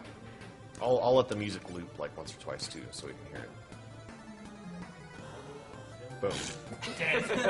Alright, so that was easy. I thought you were going to demonstrate why you have to lose that fight. Big fight. Oh, yeah. I mean, it's hard to demonstrate it because I survive every attack easily. Yeah, Like the first time through, it's really hard because you're usually under leveled by this point, and you can't. If you attack the boss, you miss every time. Even if I glitch the character's skill level up to H7, which gives you a 99% hit rate, you miss it. Yeah, doesn't that guy only deal like maybe 1,200 damage to you per attack? Yeah, or less. Like 800 to 1,200, that's about right. Please don't die for a fourth time. Yeah. Three is sufficient. Oh yeah, so at this point, they revived my party as well, so everybody else is alive again. I like to play the game to see how long they can survive.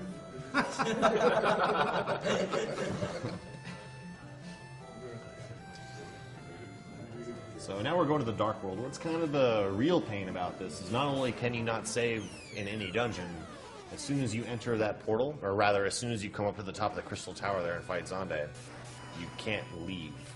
You're forced to go to the end of the game without being able to go back or save. I'm sure I'm not the only one that lost like an hour and a half of fighting and stuff in the DS version because of dying to the final boss. I was lucky that I had it on. I did the Android. I played it on the Android port, and I was just quick saving for a long time, just grinding. Just pick it up one day and grind it during my lunch break until I was like 20 levels higher than when I came in, and I was confident I could beat the final boss. Then I knew about how bad it was. Yeah, it's got to stink to burn up almost all your potions and healing items in that last fight, and then be told, "Hey, go to the Dark World. Wait, I need to go to the shop first." Yeah. Oh yeah, I was running out of potions. That was the thing that made me pretty much forced me to go to the final boss. So the idea here is right there. As you can tell, there's a lot of out-of-bounds visual cues and navigation and stuff, making this slightly tricky. Like screenshots really help. But the idea is to go to each one of these dark crystals and free the Dark Warriors, which will each one of them reduces the power of the final boss. But no matter what, I can't go to the final boss and kill her. I have to free all the Dark Warriors. So, all right, let's see how long it takes these guys to stay alive here. Dead. No problem. You totally need those guys as well. So I can. Yeah. They had no chance. I was kind of messing. Shout out to Fiji, Vicky, and Duckfish too. It's totally necessary in that fight. The corpse support. Just like this.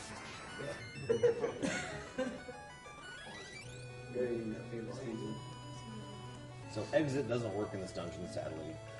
No more exit shortcuts to go to the fridge or anything. So we've got to backtrack out of each of these.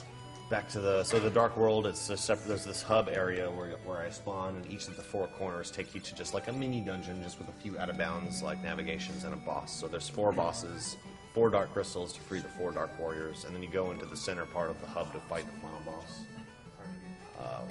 Once she's been fully weakened.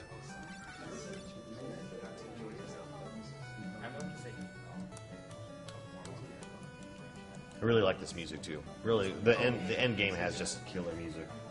All the music in this game is yep. Remember, this is the Let's Listen to the FF3 OST run. I like how we don't even have battles to interrupt it too. Yep. Because it isn't until Final Fantasy V they stop reloading the music and the battles. the uninterrupted Dark Crystals theme and Silk's Tower theme are really nice. Make it a pleasant playthrough.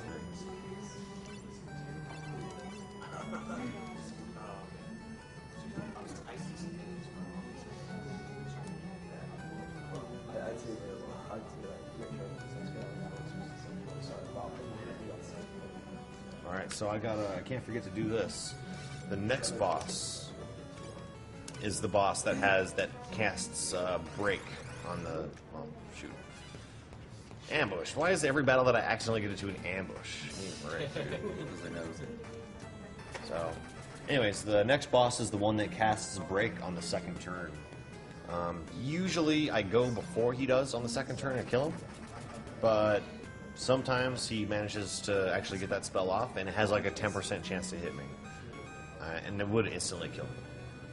So that's why I made an onion helmet, and the onion helmet gives you status immunity. So I'm just going to go ahead and make sure that's equipped. All right, it gives you status immunity, so guaranteeing I survive this. Are any of the random monsters in here actually dangerous if you mess up the manipulation? A couple of guys can cast break too. One guy can cast death. Yeah, and death has a much higher success rate actually. So if I wasn't wearing the onion helmet, death would kill me. But onion helmet pretty much guarantees you survive. But yeah, I went first on the second turn, so there was no. Yep, exactly. It's not break 2; it's a 5-character limit, so brack 2. Whatever.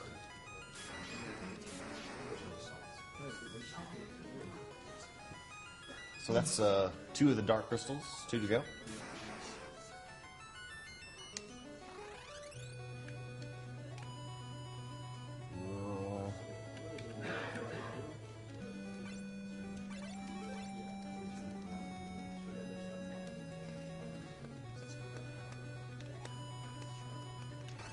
Oh shit. I mean, oops. Yeah.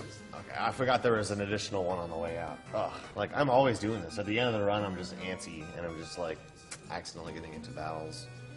And it's dumb, because there's only, like, 12 battles left to skip in the game. It's nearly done.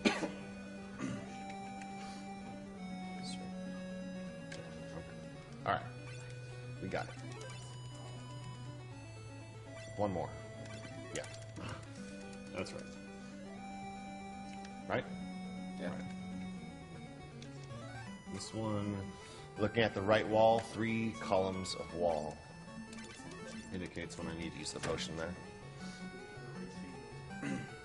This one is 1 tile from the corner. There's a convenient hidden passageway in this part that makes the section very short.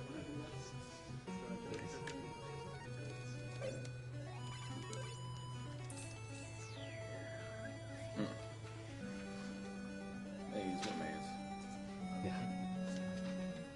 So, this is Ahriman. Ahriman has really high defense. I don't think I'll be doing 9999 to this guy. Is it actually impossible to kill the final boss without fighting all of these mini bosses? Or just That's right, yeah. You just miss the final boss over and over again. Okay, that wasn't too bad. Medio. Okay, it's the 3-rounder. Yeah, this is one of 3 bosses that takes 3 rounds to kill. I mean, at least since the big rat fight. So that kind of illustrates how much damage I'm doing. That boss actually has 35,000 HP. And so it's clearly doing more than 9999 there. Has to be doing at least 12,000 a turn. It's actually around 16,000. The next couple of bosses will illustrate that as well.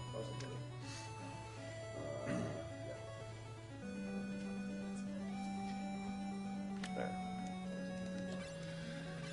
Alright, 1 crystal to go.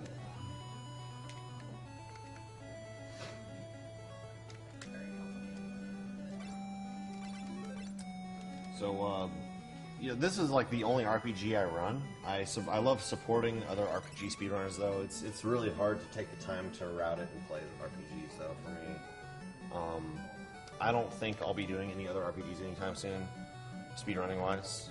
If I had infinite time, it'd be cool to speedrun Breath of Fire 3. I love that game. But it's like a 9-hour run, so I'm like, nah, maybe not. Or some other ones, you know, but I've got a few donations as well. okay, yeah. So, got 3 donations here. Will Mosher donated $10, who says, "Congratulations, Duckfist. Not only are you blowing apart this game, you're blowing apart my mind." We have $5 from Olbora, who says, "I thought that FFX2 had the best airship, but I found out that FF3's airship has a fat chocobo. Nothing beats fat chocobo." Yeah. So, I like to make fun of this boss's name. It's the two-headed D. I don't know where they came out with that. Giving it to D. But, Dirty man. This boss actually does a ton of damage. That just did 7,500 damage to me. So, yeah. So this also illustrates how much damage I'm doing. The boss has 29,000 HP, and I killed it in 2 rounds. So I have to be doing more than 15,000 damage to hit there. But anyways, yeah. Please keep. Final donation. Jeffardo says donates $24 and says, "Wish I could replay FF3 the way you're doing it on stream, Duckfist. Haha. Thanks and keep up the good work, bro." Thank you.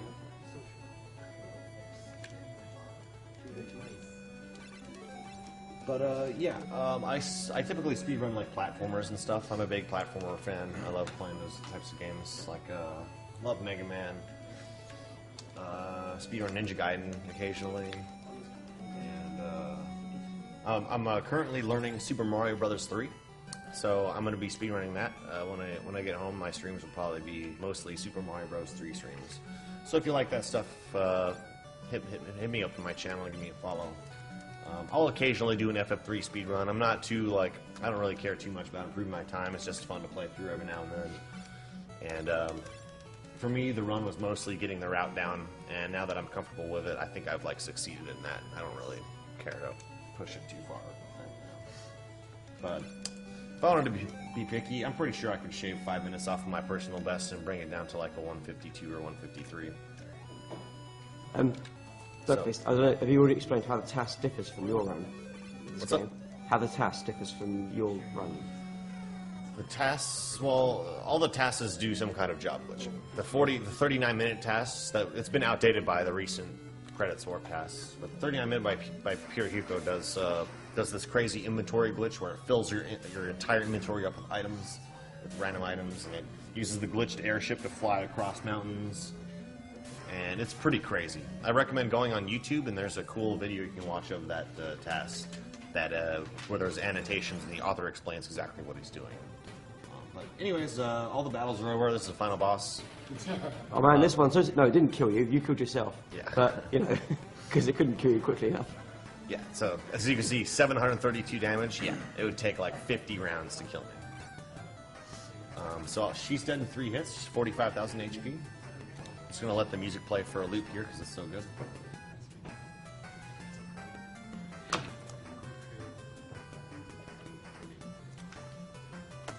do like that they actually gave her more attacks and stuff in the remake too. Yeah, that's right. In the NES version, all she does is Flare Wave.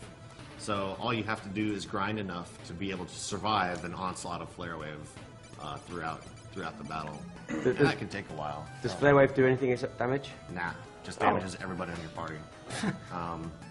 In the remake, the final boss actually there's 2 other targets. The 2 little snake things are also targets, and there's a little bit more dynamic of a fight there. They cast different spells, and she casts different spells, and you can take out the 2 other targets, and I think they come back after a certain amount of time, so you disable them temporarily.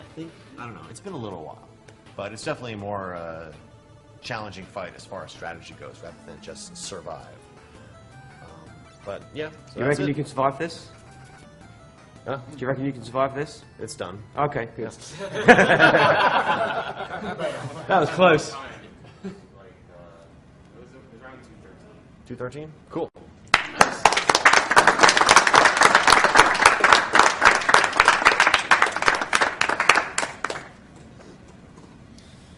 Yeah, that's the walkthrough of Final Fantasy 3. You got to see most of it. That's the intended gameplay. Yeah. They skipped a couple of small areas in the game. Just a couple of towns that you didn't get to see. Yeah. Didn't get to see the Forbidden Land Eureka. You didn't get to see Salonia, the Temple of Time, Dorga's Cave. Those are some big dungeons right there. The Temple of Time at Dorga's Cave. You skipped a few random encounters, but Yeah. those would have been dull anyway. About 188 random encounters. God. Oh, so dull. Yeah. You never got the other airship. You get this really fast-moving airship that also a submarine. It lands in water and goes in water. There's kind of a submarine world map too, with a couple of locations like FF5. Yeah, if you couldn't tell, like if you haven't played this game, it's pretty much the precursor to FF5. The whole job system and submarine and airship. Kind of the what's up? Multiple worlds, yeah. So this Final Fantasy pioneered a lot of that stuff. I think the battle system is much more smoother in this game. It's the last non-ATB battle system that started in FF4, but in this battle system it did stuff like if you everyone targets the same enemy and the enemy dies, they'll automatically attack other enemies. That's a big improvement in this game. Yes, that was really annoying in FF1 and stuff. They're actually faster paced battles too. Yeah. They took away all the all the borders on the screen in the battles, so it's more like seamless.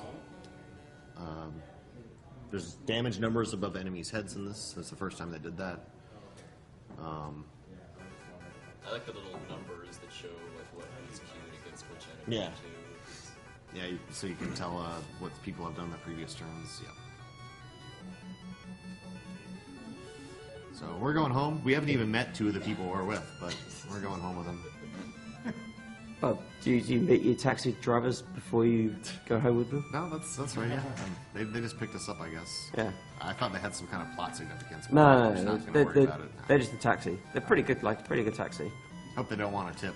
I mean, we did loot that one castle. We have a few extra onion shields we can pass out. I Yeah. guess. Probably sell those or something. The chat is very appreciative. Also, one of them is asking, no glitched 8-minute run? I don't know the route for it. I wasn't really interested in learning it. You just do a different series of actions during the Jin fight in order to trigger the credits. Not even that much. You don't even you pretty much you do the max inventory glitch in the first town, the town of on the north side of the town, there's some spots where you can get to battles at, and you pretty much buy enough items at the shop to fill up your inventory, and you drop like a dagger or something onto your job. So when your job is Onion Knight, that's job 0 in memory, and the job address is the first address after the end of the inventory. So if you have if your job is non-zero, like it was for me, I made it a red mage, it skips over it, so your job doesn't lose glitch. But if your job is Onion Knight, the first item that's canceled after the inventory is filled, that item drops into the job slot. So you drop a specific item, I forget which one, into the job slot, and you also manipulate a few other things to get the command to work right, and then you just select the command in battle and it warps to the credits. That's actually done way before Jin. That's in that. You fight the land turtle, you watch the 2-minute opening sequence, you go to town, you enter battle, you fill your inventory, and then select the job command, and the game's done. So that's... Chromos, and for the others wondering, there is kind of a bonus stream schedule. The Englishman will be doing Papa EO next on PC. But while there is a schedule, and I think there is a picture of it, I don't know if someone can link it, but it's kind of loose because it kind of depends on the runners already being in the room when their run is ready to start. Might have to take another picture after updating some of these too. Yeah, there's that. Well, didn't stop me from beating your ass, did it? Apparently, we didn't hit you hard enough. No. So would the Englishman be okay with starting a few minutes early? Well, he's there at the PC. I hope. Okay. We can watch this credit sequence. It's kind of a neat credits. So. Okay.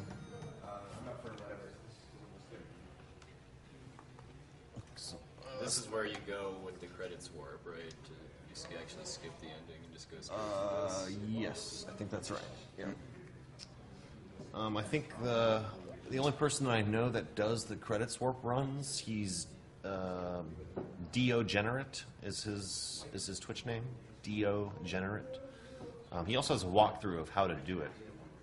It explains all the steps that you need to actually do it. It involves playing the piano. Actually, you have to play the piano in the first town in order to do it. I think that's Another connection to FF5. right. Yeah, there's pianos in it. I sadly didn't visit any of the pianos. No piano flexes. Maybe to the wood again. Yeah. In case I need And more I wanted, stops in emergency. I was probably gonna have like a donation instead of for doing that at Crystal's Flight. This is a quick one, and maybe, and or show off the glitched airship. Set up a save file for the glitched airship because it's too funny.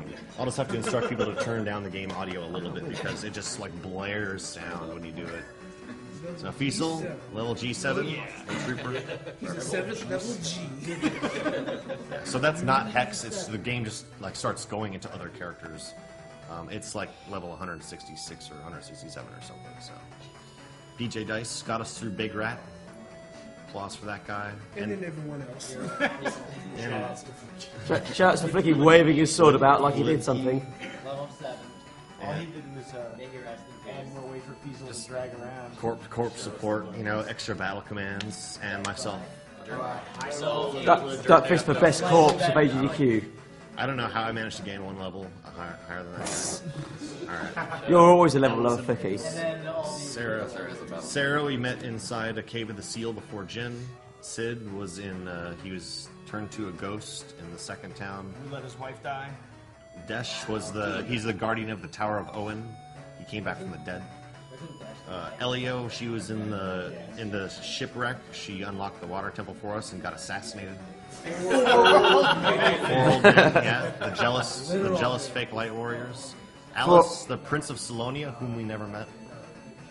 Yeah, Dorga, old guy. We never met him either. Un, okay, she opened up she broke all the bricks for us, and she likes the flute. I think Dorga was. He's in the cave somewhere. You have to access it with the submarine. That's all I remember. Was this Sid's first Final Fantasy? He was in 2. He is in 2. Yeah. The Chocobos, were those in 2? Yes. But the music for them is only the first half of the loop from later games. So Oh, it's really? really annoying if you're going across the whole map. Yeah. Oh, and Spike. So I was asking if you're doing a Kingdom Hearts run during bonus stream. I'm planning on actually doing Rayman because we did a lot of work on it yesterday. Kingdom Hearts would be a very long run, and I wouldn't be able to do a full run. So yeah, I'll talk more about that when I get on stream. Awesome. Which Rayman? Rayman 1, the original. Oh, sweet. We actually did a lot of rerouting of it and found a lot of new. I brought it to AGDQ so people could read actually. Okay. Yeah, Rayman hype. Also, someone asked, Fiesel is not the runner, Fiesel is just one of the characters. Duckfist is the runner. Fiesel's just some guy. Dirt Duckfist. Fiesel was merely the hero. Yeah, Fiesel played Final Fantasy 1, and I saw him playing. I was like, it'd be cool to pick up, one of the old games. I saw this really glitchy run of this Final Fantasy 3 once. Let me try it out. So that's how that started. Hasn't, go follow twitch.tv/Fiesel for FF1 runs. Yeah. I always plan on doing that after this. Cool. Man, I can't wait. Too bad FF2 is no longer glitchy. I've heard some people expressing interest in learning FF2 though. I'd like to see it around a bit. If you look at the Japanese leaderboard for FF2, there's only one run in the Famicom version. Yeah? It's all the rest is GBA. That's pretty insane. When is Duck Hunt? Duck Hunt is when you come here and run it. I don't think we have any more. So that's it. Duck Hunt running around. Yeah, I think we successfully destroyed them all. Good job, team. Alright, how are you doing,